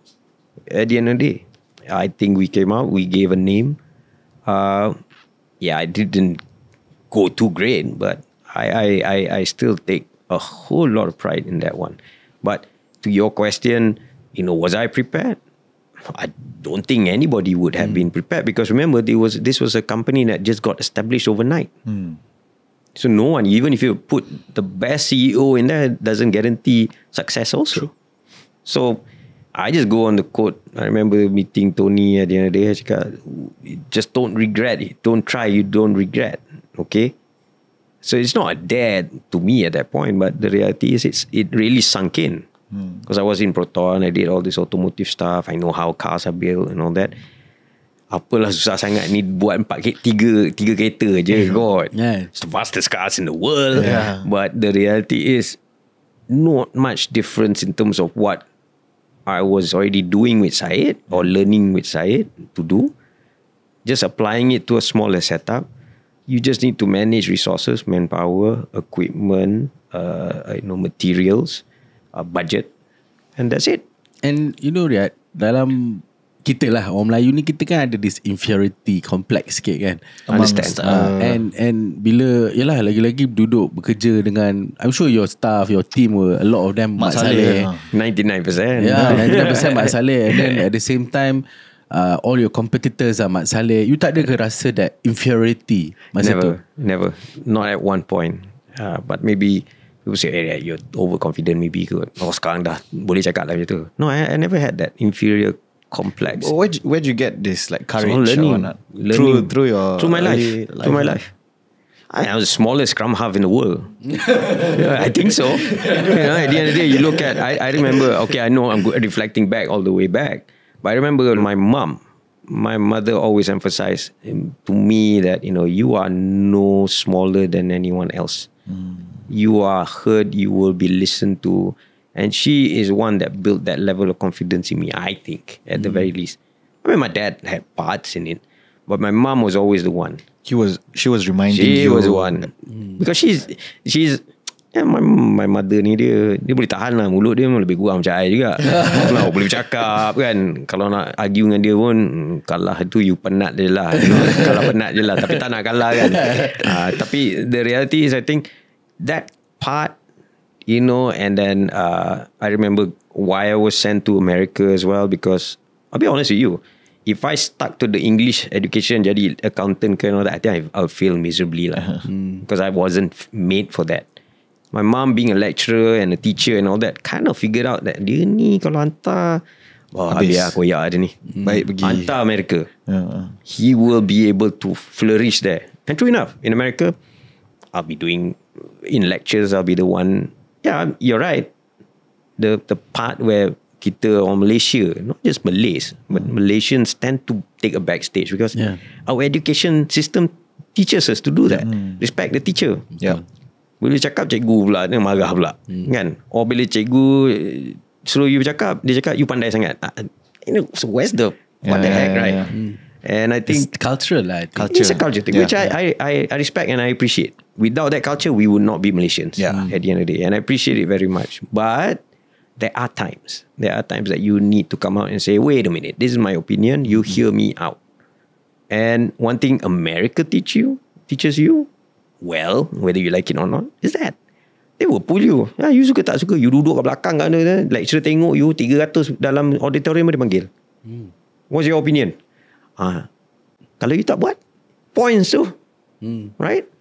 You are forced to present. You are forced to be upfront. It's the American way. Americans pula, student-student kat tu, bercakap gebang nombor 1. Betul. But it counts. It counts to the points to get to graduate at the end of the day. But it's an environment that teaches you to, hey, you must be heard. If you're not heard, you're not going to get your way in life, which is true. Takkan you forever nak sembunyi je, which is fine. You nak duduk belakang tabir je, okay. I'm not going to say you're wrong. But the real world we live in now, especially now with the media and all the excess of information and that, you need to be heard. You need to be upfront. If you look at all the entrepreneurs that you've met in your podcast, none of them are quiet. They are willing to put, you panggil, hey, you do a speech? Then dekat depan, dia dulu. Tak tahu apa cakap, tak tahu. Tak tahu. Tak apa. Pergi dulu. Then you figure it out. That's the world we live in, right? Betul. True. But I had to learn it from a different perspective lah. Yeah. From a world of sheltered culture to become where I am. Yeah, it was still a bit of a journey. Yeah. And I always encourage people to be upfront. I encourage my kids, you voice out. If you have an opinion, bring it up. Yep. What's the worst thing? Kena buang. Not by the way, nak buang orang dalam kerja ni tak senang Dia bukan suka-suka hati, tak suka muka you kena buang Kalau pergi sekolah pun dia tak boleh buang di sekolah macam tu je. Have an opinion, it's okay, but do it respectfully. Do it cara betul lah. Betul. So to your question, was I prepared and all that, or did I fear? Because I had to deal with 300 odd people who were not Malaysians. I had together Malaysians, I think at that particular point, I could be wrong, but I think we had a dozen of us saja. 12 orang. 12 orang. Engineers, some engineers, me, some management. But that's it. The other 90%, I think at the end of the day, we had like 350 people or it is. They were all spread out. Europeans, Japanese, one Juan from Mexico. One Juan. His name is Juan. One Juan from Mexico. I mean, again, it's you end up. Imagine me going into the factory dekat Hingham tu. Kat London, dekat it's not even London. It's a village. Yeah. It's literally a village in Norwich. I've been there before. Oh, I love it. Yeah. Memang lifestyle semua best at the end of the day. But the reality is, imagine I had to talk to all, convince them that, look, I am your leader now. Your owners are Malaysians, by the way. You know, you may think that, because I'm a Malaysian and all that. No, I now have to work with you and you have to work with me. But I think, with all due respect, the effort I put in and all that, again, from the learnings, my culture, how I approach into work and business, my discipline and all that, we ended up, the level of respect I got from each and one of them is unbelievable. Until today, I have friends. Red Bull. Yep. All my engineers are all there. And I'm not talking about the Malaysians. I'm talking the non-Malaysians. You know, they win trophies now. Red Bull menang, hantar gambar I cakap, okay lah, at least you got lah. You know? But they remember me, right? Yeah. They remember me. If they come to a race around the region, I can still contact them. I can talk to them. You know, they'll invite me into the paddock if I wanted to. But it's all about that belief, right? At the end, belief in what you can do. And I feel that no one can teach you that, but you also need to be seorang yang percaya dengan diri sendiri. Kan? Apa nak takut? Apa yang paling teruk akan jadi kalau you... The worst is, I go back to the quote by Tony lah. You 10 tahun, you regret. Patut try lah kot. Tapi dah habis lah. But I think the lesson here is always just believe in yourself. Correct. Jangan fikirlah kita ni Melayu ke kita apa. We are actually put that aside. Kalau kita, if you're not as good, we are probably better than most people in the world. You will find out. In fact, you are better than 1 million people. And I want to highlight also, boss, like, because I think we do have viewers yang mak juga. The peranan ibu also telling your kid from young, right, that there's nobody bigger than you. Correct. And stuff like that, right? That is actually, I think that is crucial because at the end of the day, the belief system. And I've been lucky. I can't say everyone has probably the benefit that I got, but I took advantage of it. I appreciate it, and I learned from it. But having parents, you know, and my mom being my mom, we're feisty, never say, can't take no for an answer, kind of thing. Yeah, and she can talk. She can talk. You can put her in any form. She'll be the light of the room and all that. So hopefully I'm making her proud enough to where I am and all that. And I think right now my perspective is I never back down. And I believe in myself enough. You know, not to the level of bongkak. Jangan riak. Kan? Biar jadi Riad, jangan jadi Riad. But you come to a point that, you know, there are certain things confidently you can have, right, within the means that you have. So I think from that perspective, you know, that helped me, Ashraf, dekat situ. And yeah, I sat next to Honor. I was talking to Honor because I remember Christian. I mean, technically, orang panggil dia Honor, kita panggil dia Christian je. So, first name kan. So we were from the Formula 1 side of things. We were taking the gearbox system from them. So I had to deal with Christian. Do you still have his number? I still do. I'm not going to call him. You know? But, you deal with him. I remember Ross Braun being around, and then we will be together. And Toto was there so in William. Toto was with Williams. And then, but my fondest memory kat sana was actually with Sir Patrick.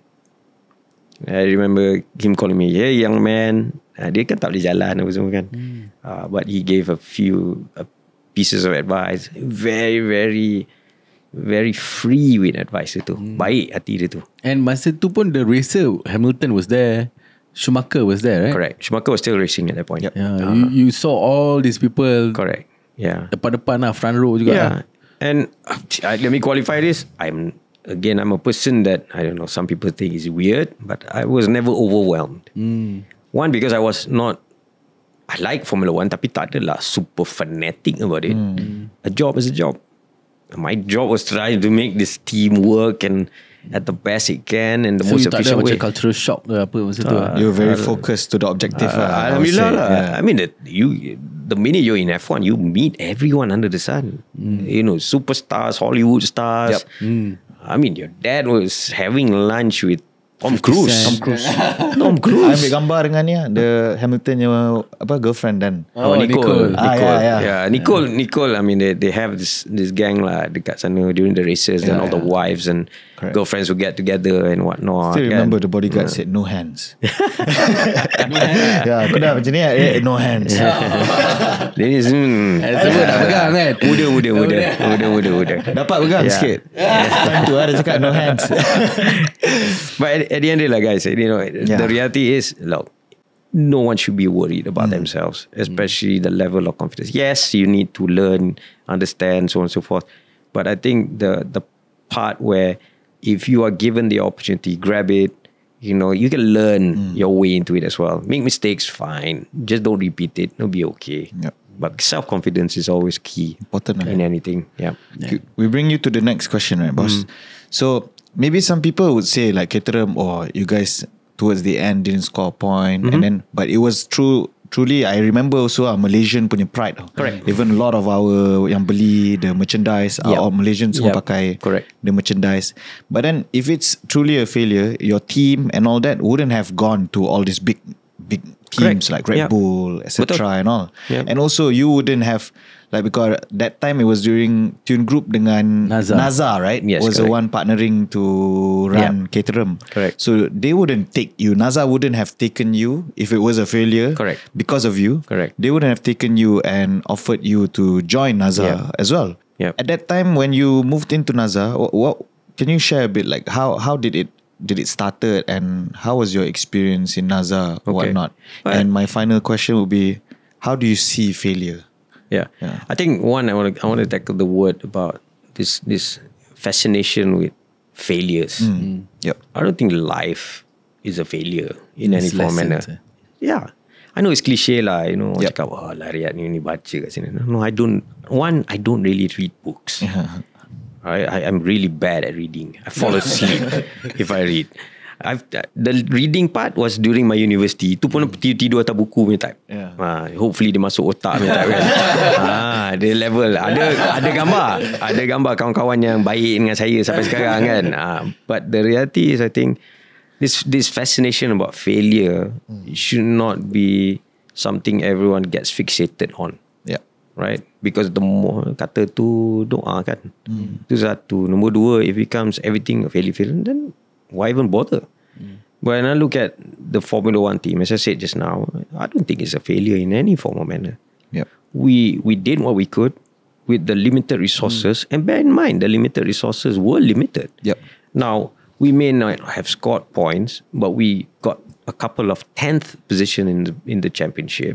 Oh, 10th tak ada point masa tu. Tak ada point. Oh no. You see? Sekarang ada point No, dah. you see, you see the logic. Even they realized that it was so hard To compete. to compete at certain thing. But anyway, I mean, 10th position in the race gets 1 point. Even dulu pun dapat. Tapi 10th position in the championship gets you a part of the winnings. You do get a budget out of the whole system. Yep. So Caterham got that. You know, we got that. We got the budget. It was a significant amount. Yep. Not big enough for it to advance the process of the car development, so on and so forth. Because you can never beat the budgets of the big guys. You know, those. I mean, you can read, you can Google it and see how much they spend a year. Caterham tak boleh. We can't. But the limitation there is one thing, but the success of it.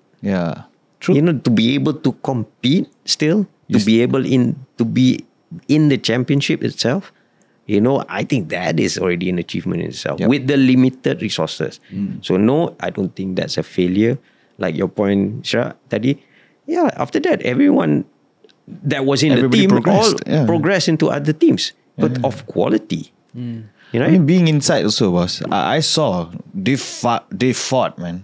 Even Tony dekat Twitter pun dia bagi F1 needs to be equalized. Correct. Given So everybody. now the new championship is actually starting to reflect what it should have reflected in 2010.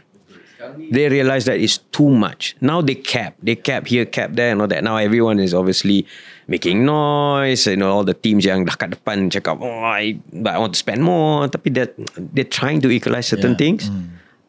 But it's Formula One. At the end of the day, it's not an easy game to play with. And I think experiencing firsthand what was in there, what will happen next, I think that will be the challenge going forward. Yep. But that's going back to failure, kegagalan ni, I don't think kegagalan is kegagalan tau. Lesson, belajar, and then you better yourself. It gives you lessons. Okay, someone say, senang lah cakap. No, I know it's hard. Bukan I tak pernah fail dalam dunia ni pun. I've made mistakes, but I don't think that will determine my future. I think even Datuk Din kan, he always say this. There's no such thing in life as failure. There's only lessons that you can learn from. Kan? So I think, you know. And that's one of the things I picked up even more now with Din. I mean, again, just 15 years worth of him telling me the same thing. Kan? So wherever I go, you learn and you better yourself kan. But don't repeat it. Kalau repeat I pun tak boleh tolong lah. Itu bodoh nak, nama dia. Nak cakap macam mana kan, tak boleh tolong lah kalau you nak buat tu sekali, 2 kali, 3 kali. Okay, maybe psychologically something's wrong lagi in that sense. Maybe we can go sikit Riad on the Naza punya stint. Naza Okay. case, You ni macam superstar lah, masuk sana masuk Tak ada lah. No, I mean I was when the decision was to come back, because I was based in the UK. You were based for 5 years. Oh, okay. So I was based in UK. So you had to UK. leave your family semua lah. I brought them for 2 years, 3 years into my stint there kat situ. But then it came to a point from a personal perspective that I needed to be back in Malaysia lah. I unfortunately lost my brother at that point, and then parents weren't getting any younger. So the decision was like, okay, I gotta pack up, I gotta go home. So I was, as I said, like relationship, professionalism. Throughout your life, you must always have this forefront. If it's in the world of employment, kan, do not cheat. Ethics are very important. Integrity must be withheld at all times. Much not withheld, must be held at all times. So upon the decision to come back, again, I'm blessed to have friends and more importantly, people like Naza, so on and so forth. And he actually offered me a place to come and stay and technically work. And I took up the opportunity on the basis of the challenge was also pretty good at that point. They wanted to consolidate their businesses. They wanted to restructure the organization. Naza had some ideas, and I could play a part in it, and I did that. And I enjoyed my stint there very much because It was a very comfortable. Were you in the top position? I was the director of strategy, reporting to Naza. Naza was CEO. Naza was the CEO and chairman. And I remember working with the family members because it is a very tight company, family company. And I remember dealing with them and Puan Sri. And I've had many fond memories dekat sana. One of my exciting projects was actually the Dotis. Oh, Dotis. Dotis. That was It was Nadia, right? Nadia. Yes. So that we worked with Nadia closely. I mean, I did food tasting sampai tak nak makan. Pastry pun ada jugalah.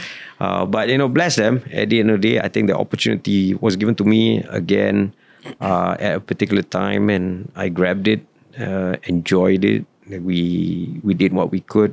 The organization was, upon me leaving, was at a point where they wanted it to be. Alhamdulillah. And then about 3 years after, I think I was there for 3 years. Yep. That's when I got the call from Tony lah. Before that, before we go into the Asia, I nak tanya juga. I think this one is something yang mungkin banyak orang terfikir, banyak orang nak tahu juga. Like, how is it working with a company yang family based? I'm sure they have so many different opinion, and then semua nak kena jadi, who do you listen to and things like that.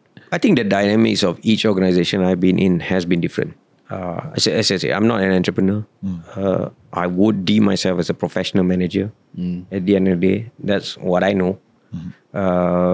When you deal with shareholders or management on top, or senior management, or whatever it may be, kan, you just have to look at the dynamics, and each of it will be different. Obviously, Naza Corporation is a family-run organization. The dynamics obviously would definitely different from what I came from. Kan? That's why I said fondly, I deal with the brothers and sisters and even the matriarch, Puan Sri. But it was good because then you as a professional manager, you set some expectations on your side, you adapt to it, and more importantly, you then engage them to see, okay, what expectations are you wanting now from the professional side of the management? Because we are employed by you to deliver your objectives and your goals and policies that you want to establish.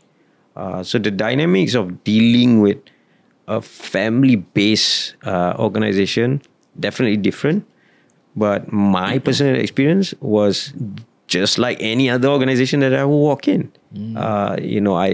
I'm just a guy that comes in and says, okay, what is it that you want? Objective? Apa you nak?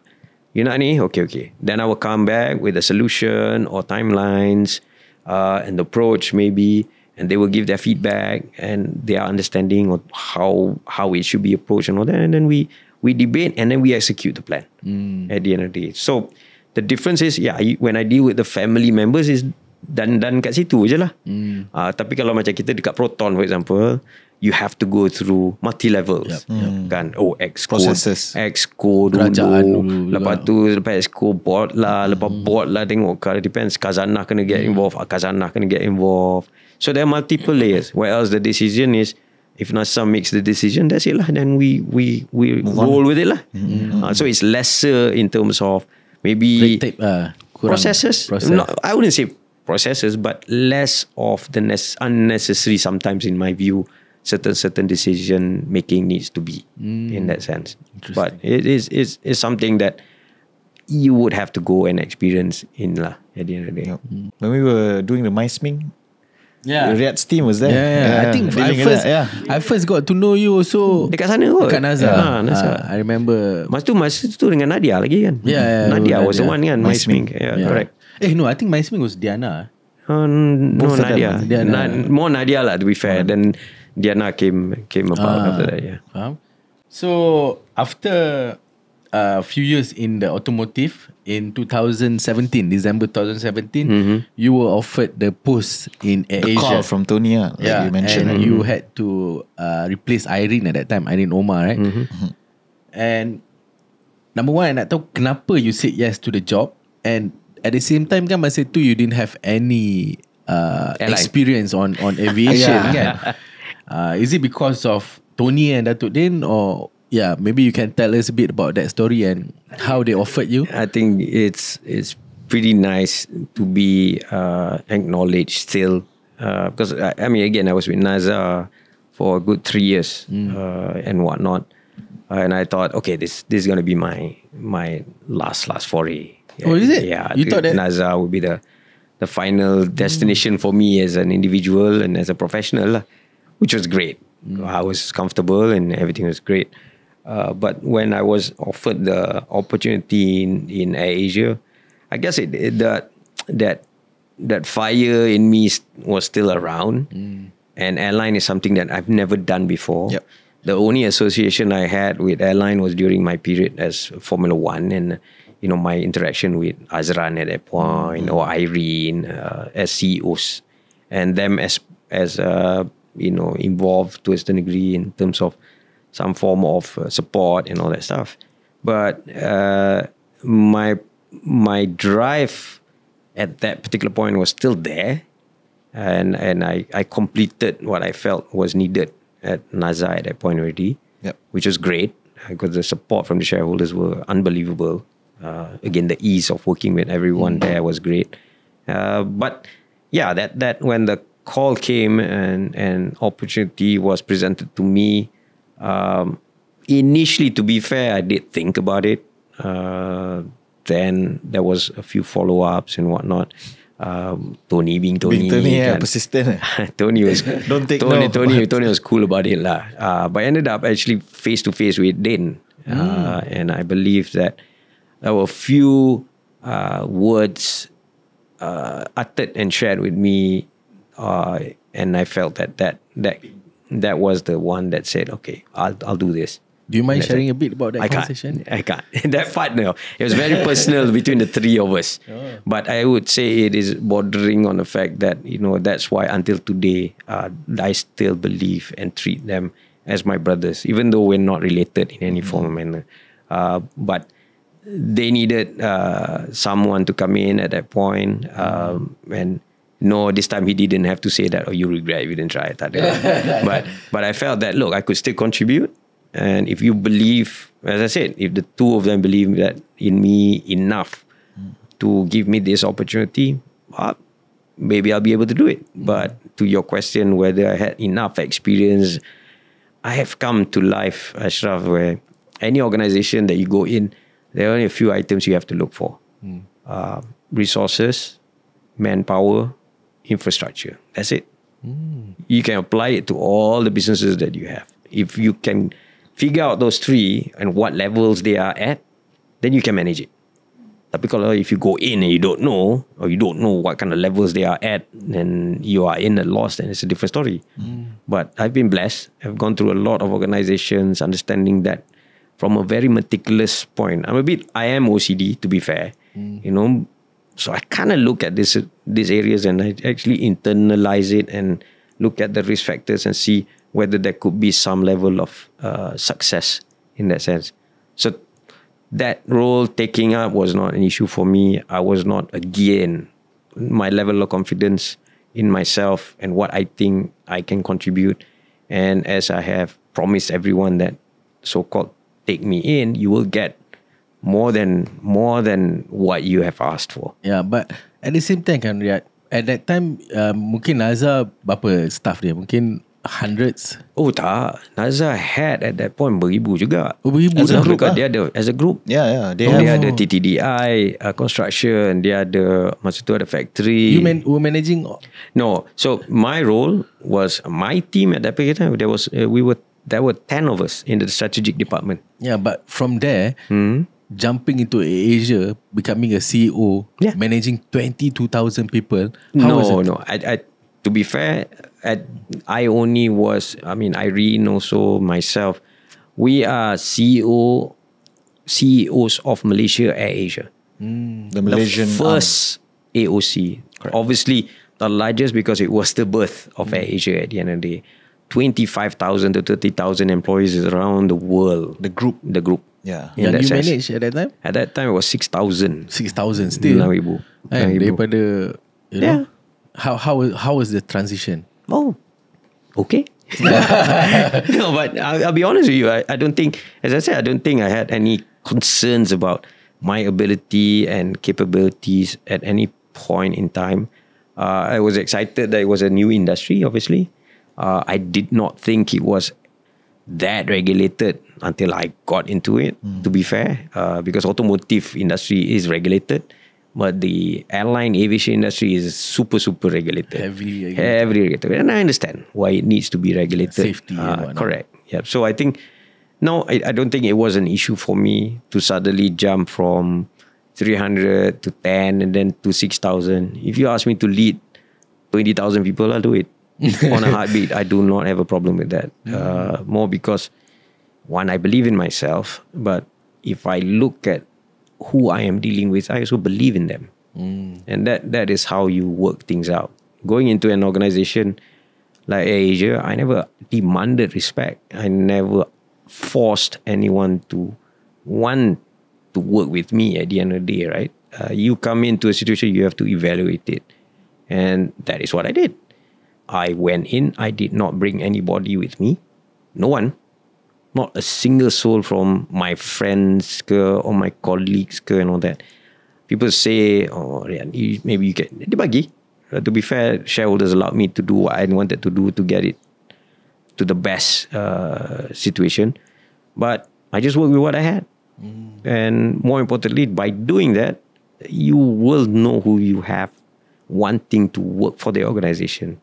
And you're not putting any extra variables that could kind of create a very uneasy culture and all that. So, you're the new addition, cukup lah. Kan? Outsider masuk, you nak bawa 10 orang pula kot.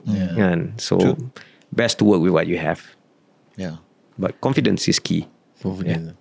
So when Riad joined, right, I joined same time as Riad. So I still remember our boss. He said he joined the same time, he left the same time. Kind of. No, he's on sabbatical. So dia kena balik. Not me. But yeah, so I remember when first day I joined, I was with you. You said, okay, now we have to understand who is what and what is where and stuff like that. But the part where I think macam I got shocked is where you said, okay, tomorrow we go walk on the ground pukul 5 pagi. Because that's when the first flight. Like now when you told about the story on the Syed Zainal, then I sort of macam, sama lah. Yeah. Because you see, when I look at the resources, you see no similarities kan. I mean, airline, automotive, aviation, totally different. Only same thing is tires saja.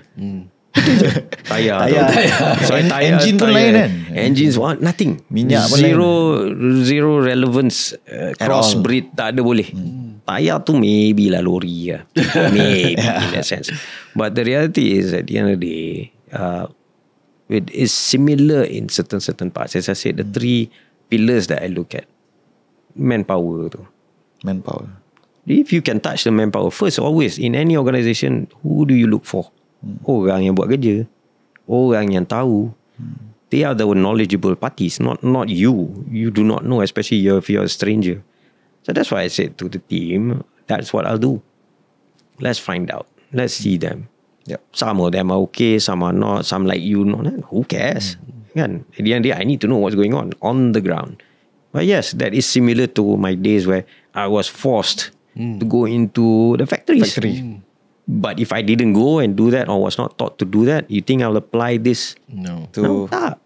When I did the Formula 1, that's what I did. Kena turun dengan padang 300 orang, 300 tengok kereta tu okay tak, carbon, how to make carbon. I learn everything. I appreciate every single thing that they do, but I would not have appreciated it as much if I did not do it myself with them, for example. So I do appreciate it.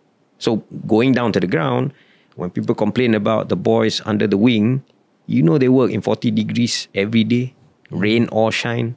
You know how hard it is for those boys down there and girls down there. Kita kat atas je, dalam aircon. Kapal terbang tak tolak belakang, kita dah marah. No, but they're the ones.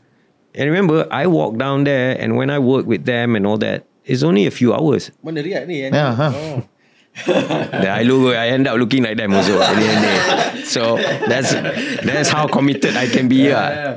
Kejar ketam. Macam sebiji macam ni. Memang kejar ketam paling best kali. I remember, I think one of my greatest memories will always be that day lah, when one of the shipments punya kotak dia ada crack, small crack.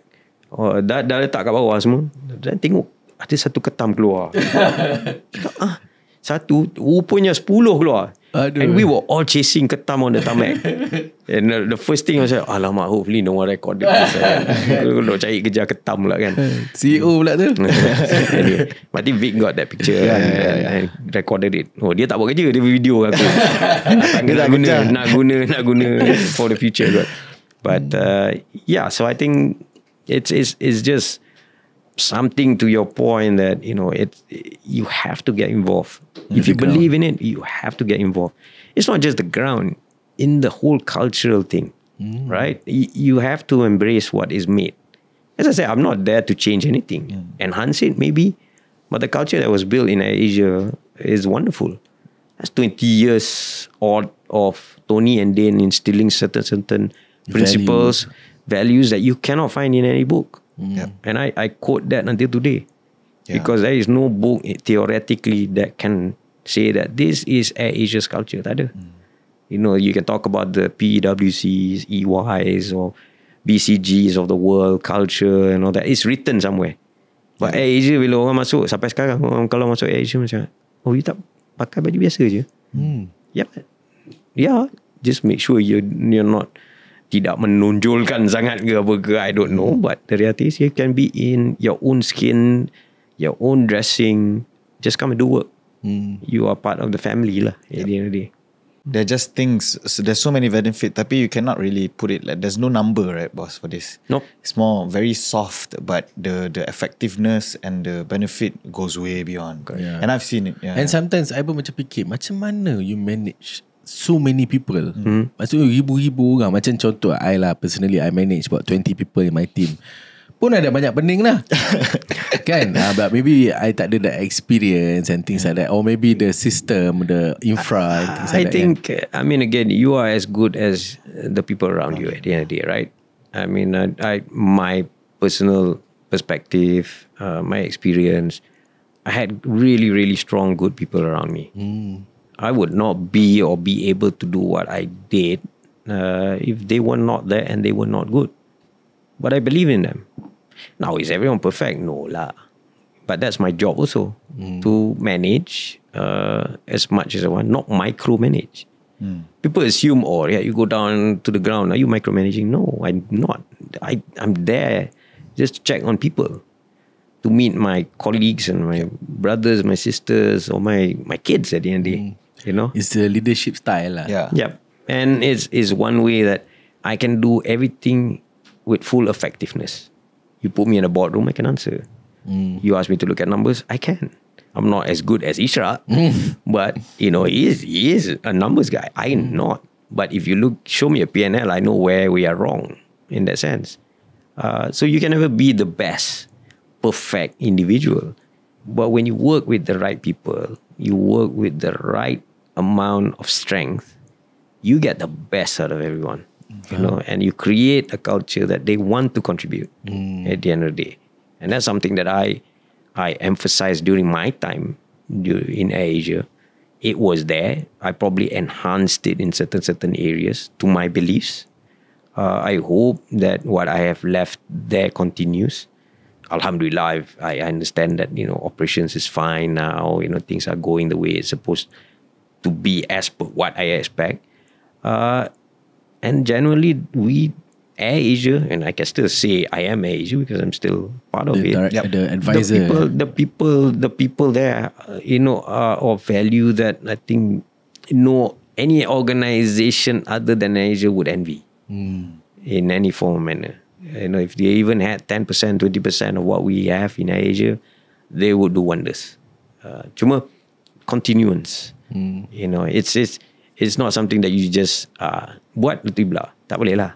The continuity, leadership by example pun very important. And I feel that is something that's crucial, and continuously I hope that in Asia it will happen. Yeah. I think it's the relationship, boss, given from your early stage of life, the skill that you have with building relationship with people. That is something that I really look up to. Yeah, but I think that's in all of us. Yeah. When you talk, I think senang je lah macam ni. If you go into any organisation, if you have doubts lah, how would you treat your children? How would you say it to your kid or your wife? Yep. If you're in a situation, per se kan, you're not happy about it, or you feel that it could have been done better. It's crucial how you communicate things, kan? Cara kalau kita kejutkan orang. Oi, bangun. Beza dengan, masa dah. Which one you like? Yeah. Kan? Yeah. Which one would that person appreciate more? Yeah. Kena kejut macam apa binatang ke, atau kena kejut macam saudara? Baik-baik. So I feel that there's always going to be the approach. Communication, yes. How you treat, just senang. Go back to your family. How would you treat your wife or your children or your mother, your father? Apply that to your work environment. Some will appreciate it. Some won't. You're not going to be perfect also. Nak marah-marah lah. Yalah. Tapi kadang-kadang tu marah tu berpada-pada lah. Not to the point that you baling barang, maki. All that. For what? For TikTok? I don't know. But not for me lah, in that sense. Yeah. Because my time there, whenever Riad asks, I say Riad, everybody will jump to act on it. But anyways, now moving So towards... maksudnya you guna nama Riad lah, suruh orang buat kerja. Tapi it's, bukan terpaksa bro, macam boss bro. Tapi it's more like they are willing to do it because of the respect they have. For Riad, I'll do it. Doesn't matter what time, malam ke siang Which pun. I appreciate very much. makes And my I tak kacau dia orang. I had a principle, I will only reach out to you Saturday, Sunday if it's an emergency. Yeah. And I've managed that 6 years without having to do 90% of the time. True. In that sense. So Right. Moving forward to the COVID time, right, boss? I'll just take one part of a lesson there that I saw and I think I really respect is, you know, like during the COVID time, what you did was every month you had a town hall with everybody, and you said that any rumors out there is ignore any rumors if it doesn't come from me. So you maintain that communication as a one thing. So anything that you say, you will update everybody. Any info that you have, you update everybody, right? Yep. Where do you actually learn all this, or you know what I mean? How, I think you guys had town hall every correct. I think that was a decision that I personally made at the end of the day. I don't think that was it didn't come out of a book. It didn't come out of anywhere in my past, so on and so forth. Because remember, COVID, when it happened, it was extraordinary. Yep. Extraordinary to the point that no one in the world knew what to do. So you bayangkan, it was a blank space, a blank sheet of paper, and we were in a situation that, you know, it was dire. We couldn't fly, no income. We had creditors, we had everything lah, the works lah, Murphy's Law lah. At the end of the Murphy's day, Law, semua lah yang tak nak, semua lah datang at the end of the day. But we needed to survive, kan? But what is most crucial in anyone when you don't know what's happening? What is it that you seek for? clarity. Correct? Information. Kan? If you don't know, you nak apa? Nak tahu. You nak orang jawab. You nak orang nak tahu. Kenalah ada orang cakap. So I think it was a natural thing, maybe from my practices of the past, my understanding of how the world to a certain degree works. As I'm not the smartest person in the world, but I just took it from that perspective lah. Kalau I duduk kat rumah, remember we were at home, we didn't know what's happening. Bila nak What's habis happening pun bila. tak tahu. But remember, we were also every evening waiting to hear announcement, announcement. information. Dapat. True. So what was the difference for us to not have that internally? Yep. Communication was the most crucial thing during that period. Yep. Because we were in a situation where people did not have their livelihood anymore, were not getting paid, but hopeful, you know, that there will be some light at the end of the tunnel. But who can give that guidance and information at the end of the day is what we did as an organization. Not me individual, Yes, I put my face up front because as I said, I never back down from any fight. You put me in the worst situations, I'll be there first. I take full accountability lah. Rezeki dia, rezeki saya. At the end of the day. This, your dad taught me. At the end of the day. And I take it to heart. The 6,000 people that we had, or 5,000 or whatever, 5,000, 6,000 at that point, I can't remember specifically. I had the sense of responsibility over them. Because over them, they had to feed people. Children, family members, father, mother. I deducted 2 times 4 every time. For every individual, I see 4 people asking for support from them. So you're talking about a multiplying effect of almost 20,000 people being affected during that period. Directly affected. From the 6,000. So they need the answers, So, yep. So I took the responsibility, consciously made that call that I will inform you while I try to work this out with the bosses, with the shareholders, and bless. Without Tony and Dane, we would not be where we are. The commitment from the shareholders at that particular time until today, is why I appreciate these 2 guys very, very much. They put everything in it, with a lot of sacrifices. Orang tak nampak. Orang cuma nampak Asia je kan. But my involvement with the whole scenario has given me a different perspective in life as well, in terms of the level of commitment, belief, so on and so forth.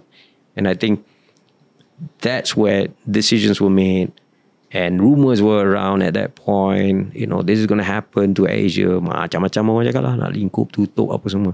Yang kita ni tak tidur. Shareholders tak tidur fikir macam mana nak tolong, macam mana nak buat and all that. So we had solutions in place. And that's why I confidently went across with the blessing of obviously the bosses and all that I can share this type of level of information. But more importantly, to tell the community that was with us that, look, we are doing this. This is our timeline. This is what we will try to deliver. We'll try to salvage. But also, I was going to be very open and truthful and honest with every one of them. So when they said, will some of us lose jobs? I told them, yes. But it will come from me. It is not someone else. And I took full responsibility during the period to unfortunately furlough people, retrench people, so on and so forth. I took that responsibility because I was the CEO of Airasia Malaysia. So, no regrets. I had to do what I had to do. But now I'm happy that majority dah balik dah pun. Flying now, so on and so forth. I remember at that one point, ada setengah tu terpaksa buka kedai burger. Macam-macam lah. I mean, ada yang buat kek, ada yang hantar, ada jual kek, sedap pula kek. Sampai my house, And then we supported as a community. I think being honest with our people also created a sense of responsibility amongst ourselves. And we as a family supported each other in many, many ways, believe it or not. And bless the shareholders, we were able to support all of them throughout the period as well. At the very least, those furloughed, they were getting their insurance coverage, all the benefits ada lagi, minus salary lah at that point. But yes, being honest is crucial, and taking accountability as a leader, you need to do that. You cannot shy away from that. And after that, I think before you left, Alhamdulillah, Airasia have slowly recovered, right? Alhamdulillah. Alhamdulillah. Correct. And I think that's where it is. The years have gone by. Things have gotten much, much better. Airport is full now. Alhamdulillah. Sometimes you hear lah amongst us or amongst the guys, ramai banyaknya orang dah cakap, 3 years ago we were not complaining about this kan, bila tak ada orang kita menangis, tak ada orang kan. So I think people just need gentle reminders every now and then that it was bad 2-3 years ago. What you were getting right now is a blessing, and continuous blessing that you have to continue to develop at the end of the day and give the best services. I've been a very avid supporter of Airasia. Alhamdulillah. And walaupun sebenarnya episod ni tak disponsor oleh Airasia, but hopefully Airasia, if you guys are watching this, please 5,000 pun jadi lah.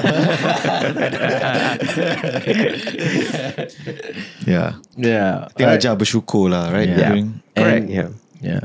And I quote from NST, Riad Asmat appointed AirAsia Group Advisor as he steps down as CEO role. And what was your feeling at that time? And why did you decide to No, I think it's, leave? I mean, again, there's the sense of continuation ada lagi. I am officially on 3 boards right now. It is advisory role. Yep. I get, but the only thing is I don't do day-to-day operations lah. Which is kind of nice. I do like the break. That's it. And I think it's very encouraging to see how things now develop without me being there, obviously. And I'm encouraged by the type of people we still have. And but I keep saying we have really, really good people.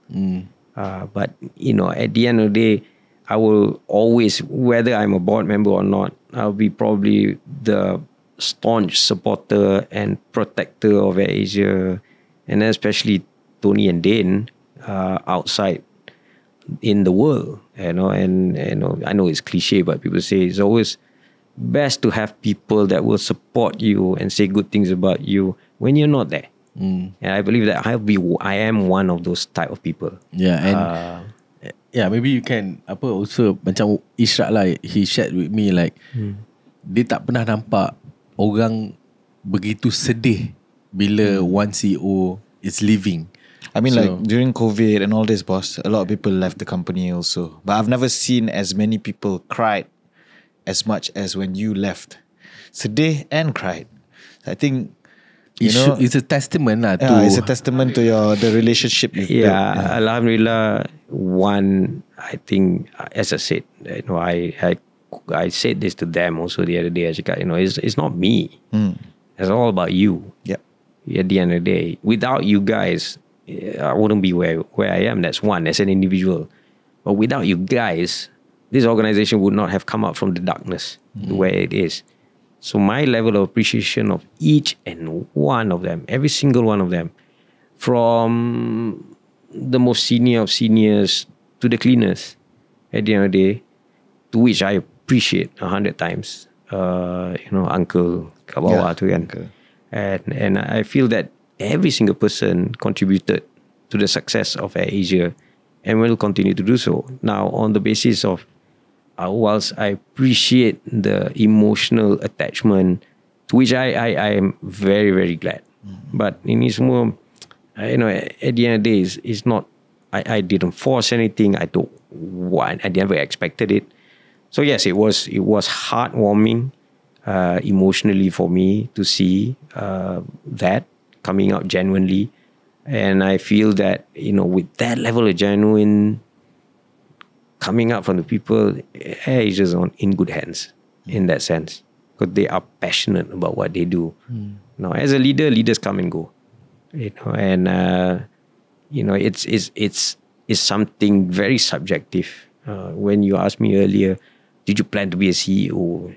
Tak ada lah. I don't think so. I was meant to be here for a certain reason. I was there at the toughest time also for a reason. And all this is written somewhere. Tuhan susunkan. So, I believe in it very much. So, rezeki tu mana-mana kan.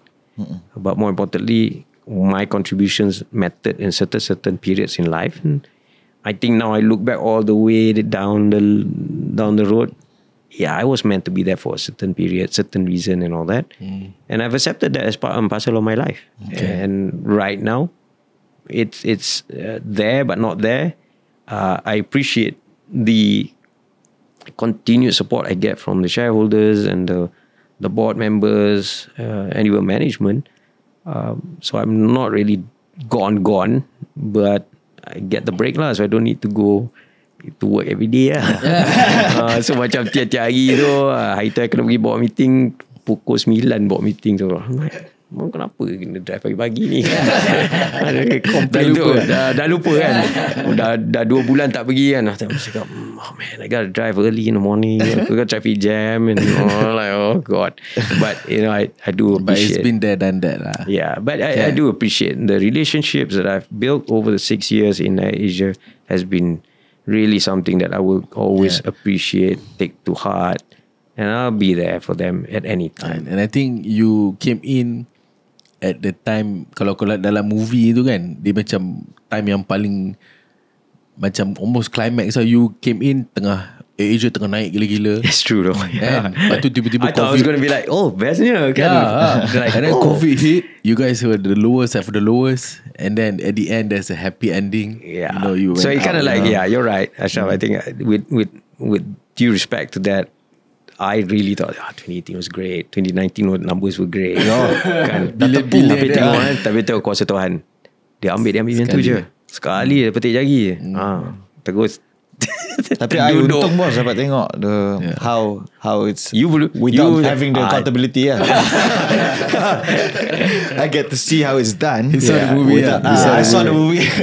Which is fair. But you all learn. You know, at the end of the day, you know, you contributed. Everyone, as I said, every single person who either worked with me and supported me during the period, even before and after, until the last day I was in Asia. Man, you guys know what you're doing. Itu je. I'm just a person that kind of like put the resources together. Kadang-kadang kita Put the rasa, puzzle together. Yeah, that's it.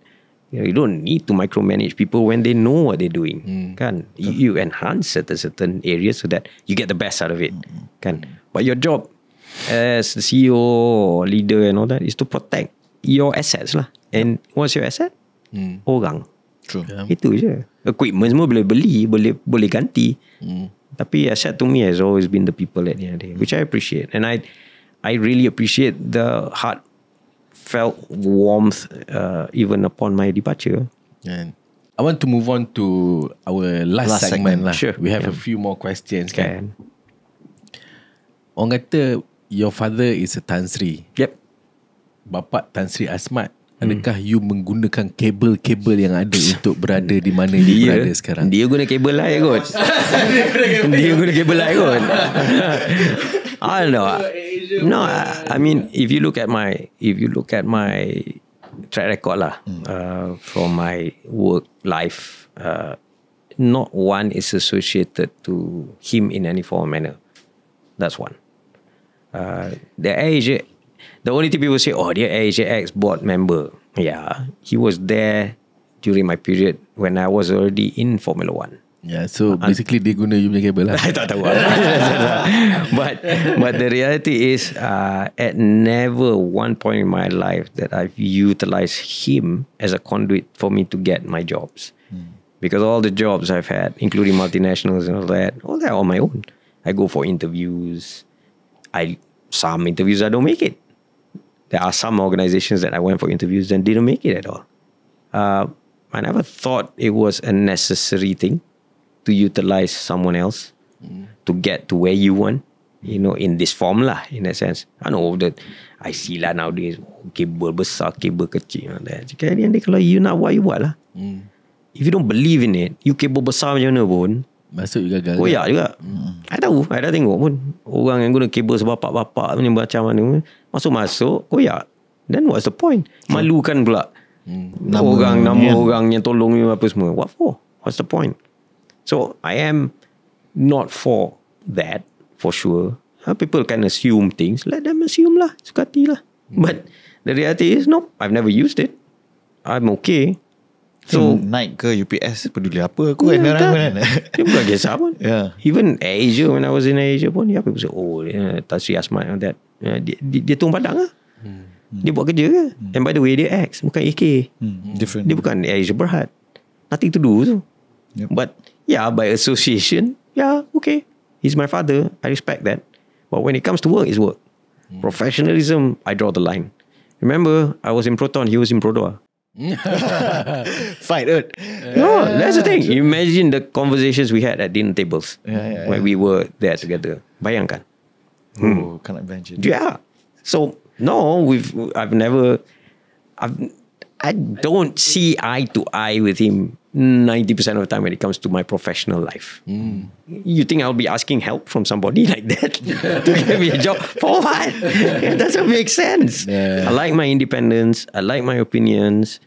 And I am a man on my own. Yeah, I think you know a lot of people talk about kabel apa semua ni kan. But in the end of the day, kalau you tak ada the capability, kabel No kuat point. macam mana pun Betul. orang akan tak respect you, and by the end of the day you will have a bad name. Correct. And so I Not think just you then soil the name of Yeah. whoever has helped you, so on and so forth. So I think the most important is still the hard work, the base, Correct. the basic things, the basic attitude yang kita kena ada tu kan. I come from that. No, believe it or not, I've come from that. Look at how many jobs I've taken and I've done, right? True. Kalau ada kabel ingat, loncat 1, 2, 3, 4, 5. I malukan diri. This one I'm on my own. That's why I said I don't care what people think, because it's my own decision, my own approach. If I want to stay there, stay lah. I don't want lah. I'm not affecting you. Apa you susah? Ya, betul. At the end of the day. Betul. So, to your point, Ashraf, I mean, I'm not a proponent of cabling and all that.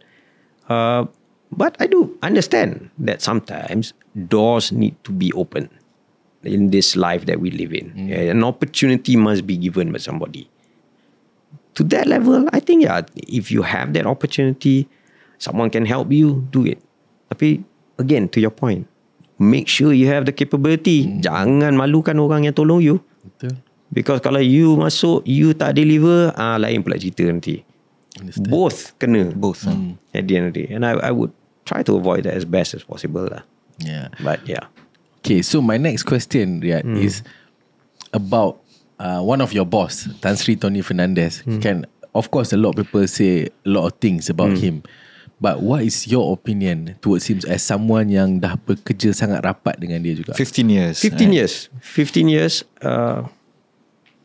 I always, people, let me qualify this. I know you asked me about Tony, but I selalu samakan Tony dengan Din. You see them as one? I see them as one, right? Pea in a pod kind of thing, brothers for life, brothers to death at the end of the day. But I will always have the backs of these two guys. If it's Tony will have my support. Outside, kalau I dengar orang cakap merapik, tak betul and all that, I've done it before. I've questioned. Tak maki lah, cara baik kan. Ada banyak cara nak cakap kan. Bila cakap dia nombor 1, you ada tak employ 20,000 orang? Nak tanya kan. Bila you dah lepas tahap tu, you let me know. But true, you have to think about it that way, right? Tony and Dane are individuals that have allowed 25 at least now, I think it's 25, back to 25,000, 23 or 25,000 employees to live their dreams, to live a life, to feed their family. Until you find someone else, no one's perfect, but until you find someone else doing the same, then you come talk to me. But if you want to chastise or talk bad just because you don't like them and all that, I think you should leave the room lah. Itu je. Don't deal with me. Because it can get ugly in that sense kan. Because I am protective. As I said daripada dulu, I am protective. I will be protective. From your answer ni, I can sense that you have deep affection or love towards them. Yeah, Okay, I do. Like your own brother lah. It's Why? like it's a sense of brotherhood to a certain degree where I think not just me. I'm sure there are a few individuals also that are associated to Dane or Tony that feel the same way that I do. Exactly. I feel the same also. So my take on it is that part is more important than anything else. That part is more important than jobs. That part is more important than business, or life, or whatever it is. At the end of the day, it's something that you bond together, and you appreciate it. And as I said, nothing is perfect. I've had my arguments with both Tony and Dane, but as part and parcel of this understanding that we are allowed to do that, but we're professional about it when it comes to the job, right? But from a personal side, I will have their backs forever. Tony, I made it public also. The other day when he gave me the appreciation farewell and all that, I said I will always have your back. And everyone has to start thinking lah kat belakang. Just because I'm technically out of Asia doesn't mean that I'm going to not care about Asia. I think Any fond memories or anything yang any fond memories or a story yang with Dane and Tony that you remember? a lot of things are private, so technically tak boleh lah cakap sangat. But you know, I think the reality is, I think my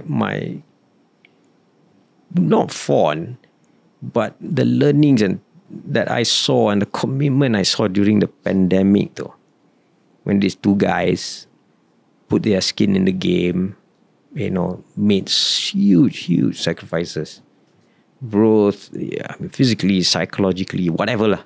You know, I think we all were affected. Financially also, right? Yep. Not easy to keep what you love afloat at the end of the day, what you built afloat.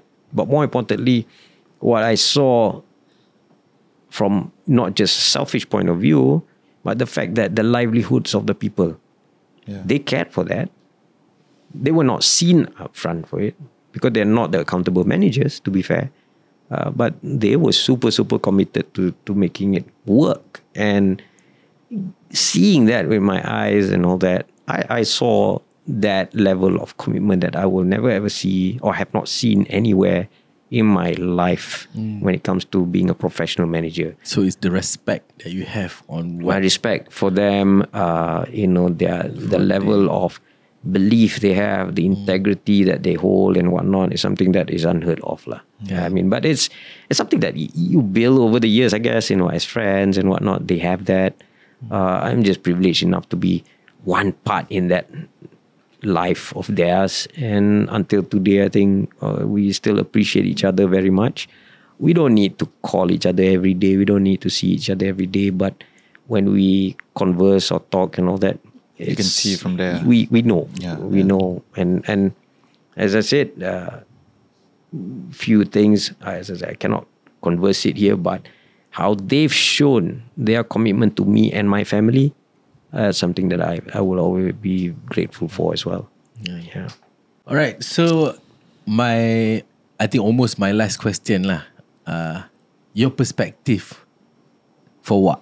For Ishraq, because he's been with you for the past 6 years. I think throughout the whole ni kan sajalah I nak tahu sikit lah. And of course dekat dalam Asia tu sendiri kan, there's like for the record, I didn't plan this question.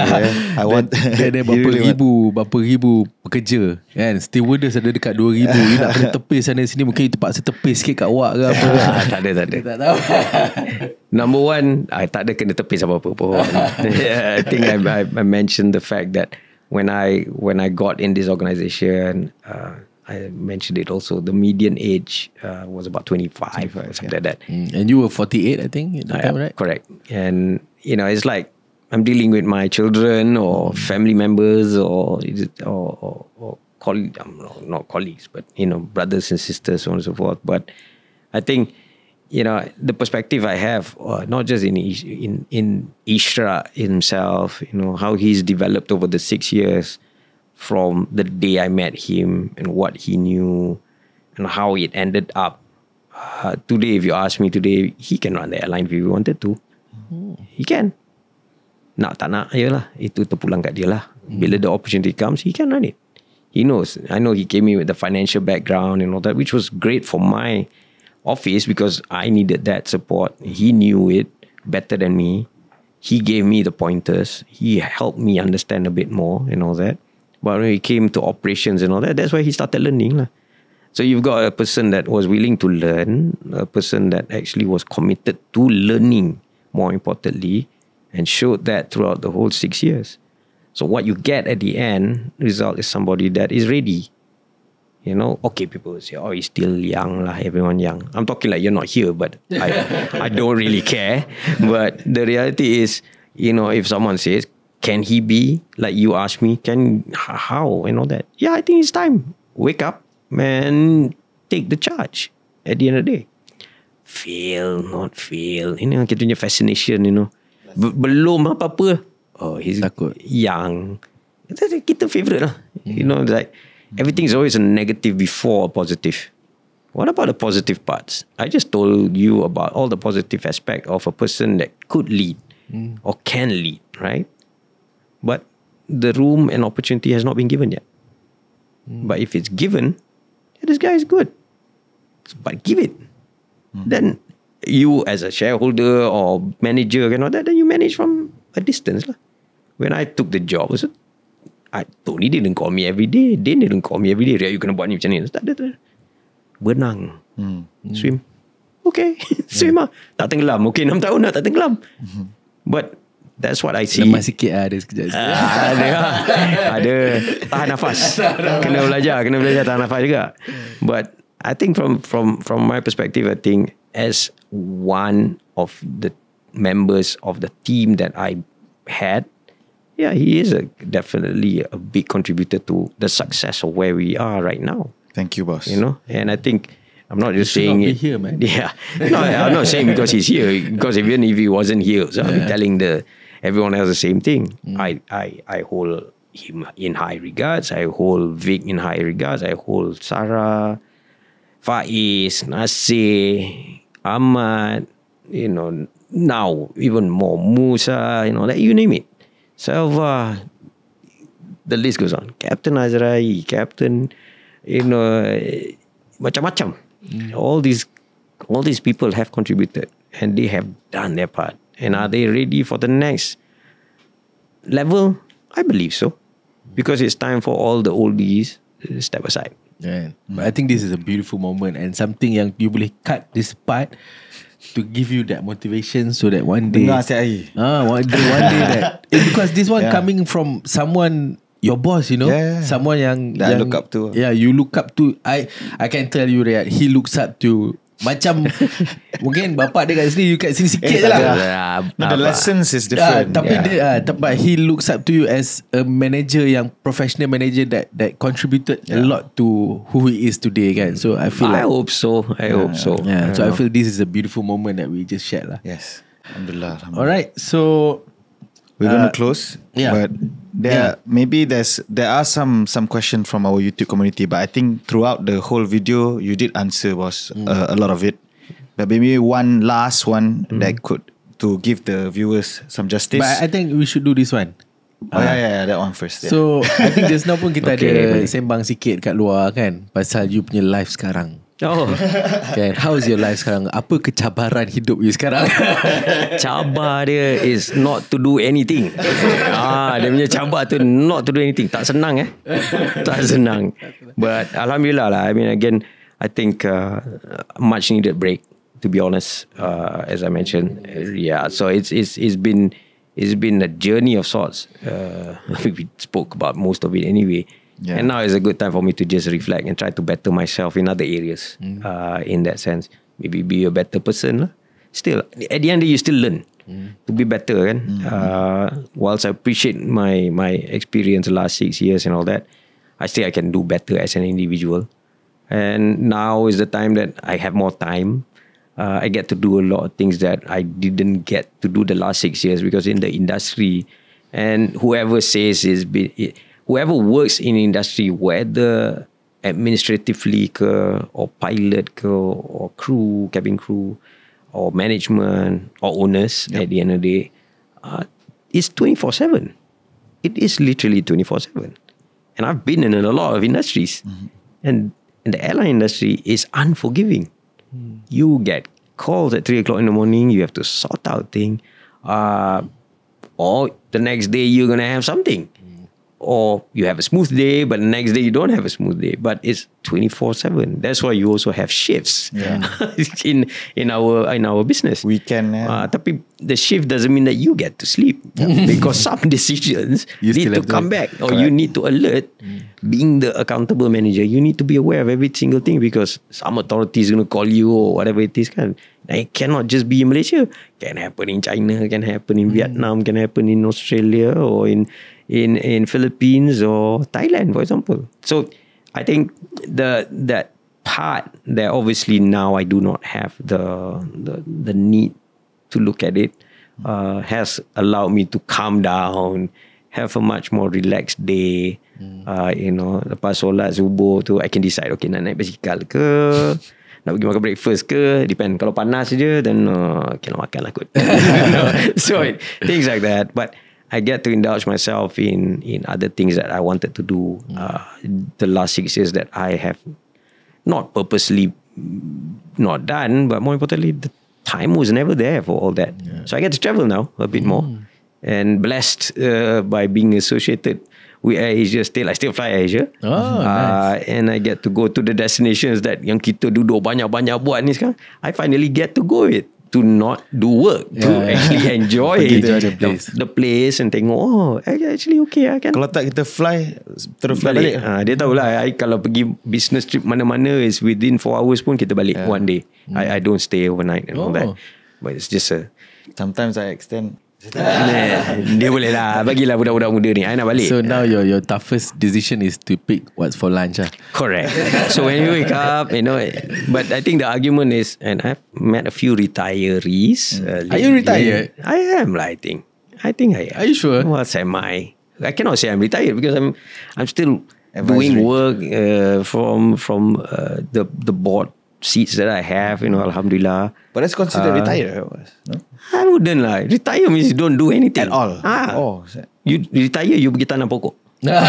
Bercucuk tanam. Kerja juga kan. Tapi tu kerja untuk diri sendiri. Kan nak makan. No, I don't think it's right now. I'll be genuine with you. I'm enjoying the break. I'm really enjoying the time I have for me to decide what I want to do on a daily basis without being dictated by a schedule. So things like this, I enjoy this, and after this, I'll send my wife to her meeting. Oh, okay. Sekarang I jadi dia punya PA. PA dia lah sekarang. So kind of like it is a very, very blessed situation for me right now. Alhamdulillah. Is there any plans for you to go back to a professional punya? I mean that debates about it right now, but I'm not entertaining anything at the moment. I am, as I said, I'm happy where I am. I am still contributing to Asia in the little parts where necessary, and I still get to do what I want to do on my own time. I know I'll figure out. One of my intentions is to learn to be a better bicycle mechanic, since I like cycling a lot. I can only repair my bike up to probably about 60% aja. So the other 40%, the bike owner or the bike shop owner is willing to extend their knowledge to me, but I've not showed up for class. So it's been 2 months already. Dia pun dah tanya, toolbox dah ada, you tak datang ya? Tak datang lagi. Cakap nantilah. Go boss. But these are the type of things that I do enjoy, and hopefully, in what I can do right now, what I probably like to do is to help people out still in my own way lah. I know not from the perspective of Asia, blah blah blah, but the experiences and whatnot. If I could share, if I could, help people better themselves, give them some hope, belief in themselves and all that, is something I would want to try and do right now. I got nothing else. This knowledge is just gonna go nowhere. I'm not a teacher. I'm not a lecturer. But who knows? Who knows, right? But thank you so much, man, for Most sharing welcome. Most all welcome. this knowledge with all of us. Kan, I think it has been educational punya journey. Kan, and educational punya session juga. And maybe before we end, you want to have something to say to the audience? Kan? I think Last piece of advice. Last piece of I think advice. my I wouldn't say advisors. I think what I've learned and what I apply in life, I think is the level of making sure that you always have that point that you go back to, right? I'm not the most religious person in the world, to be honest. But yeah, I am guided by that. Solat jangan tinggal. Basic je. Semua basic je. Kan? Bini kena jaga. Bini kena jaga. Itu penting. Itu I was in a talk recently, and that was very one of the 5 items that the ustaz brought up. Bini, isteri tu kena jaga. Tapi dia pun cakap isteri pun kena jaga suami. So kan, it's both ways by the way. Cara dia cakap tu, 90% tu start and all that, tapi dia reminded, because all the wives got excited. And then he reminded, as exciting as it may be, you need to take care of it.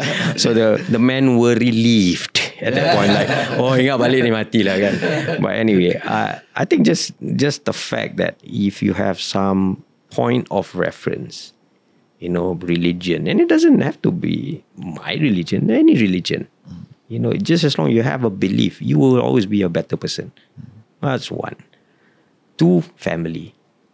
They are the ones that will always be there for you, whether you like it or not. Some can be irritatingly there and some may not be at the end of the day, but it is your blood. It's going to be you and them at the end of the day. Bila nanti masa depan, in the future, we don't know, di alam yang lain pun keluarga yang dulu. At the end of the day, they will recognize you, you will recognize them, right? Friends second after that. And third, last and not least, I think humility, humbleness. Kena ada. You besar macam mana pun ada orang lagi besar daripada you. Betul. Kan? And you have to maintain that. Not easy. Kan? Kadang-kadang kita ni manusia. Naik kepala. We all have done it. Right? So we've all been in positions where suddenly you achieve such level of greatness. Oh wow, you know, that factor. You forget yourself. I do. But I have to remind myself lah. Go back. Yeah. Because it's not something that it's given to you. Yeah. It's more risky. Kan? Allah nak tarik, boleh tarik. Tarik besok. I dah tengok. 2018, 2019, best. Numbers great. Build. 2020. Semua kapal terbang. Kena turun, So reality can be that as well. True. But if you do not have that level of humility in life, you will not accept that. You will always think that you're in control of everything, which is wrong. Well, actually, no. You know, We can only have control in ourselves and what we do. Betul. True. So I think that if you have these three in life, you'll be alright. Inshallah, you'll be alright. Amazing. You know, that's it. Thank Inshallah. you so much. Thank you, boss.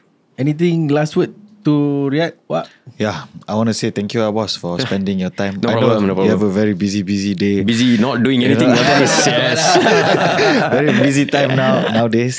Yeah, and I really appreciate, and why I actually really respect you, and because I've learned a lot from you, and the lessons Thank you. learned up also is my dad is an entrepreneur and you are a true manager.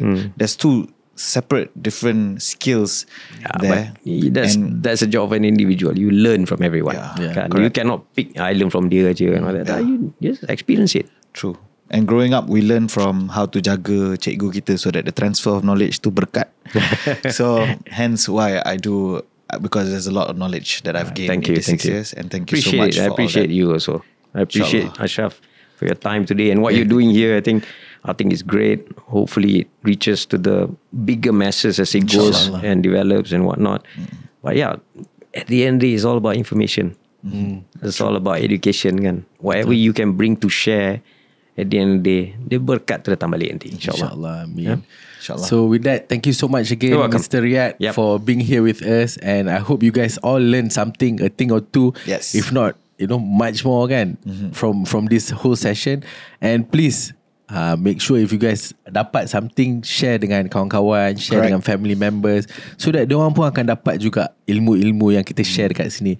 And bukan mudah nak dapat experience yang macam ni punya experience, this level of experience, bukan hanya di Malaysia, all over the world. Dah bought F1 team, one of the largest airline in the world. Correct. Kan? And so much he has done, and yet he's so humble enough to be here to share with all of us his experience and aspiration. Kan? So thank you so much again. I hope you guys catch us next week. InsyaAllah. Hey, don't forget to subscribe. Subscribe. Yeah, subscribe. Assalamualaikum. Assalamualaikum.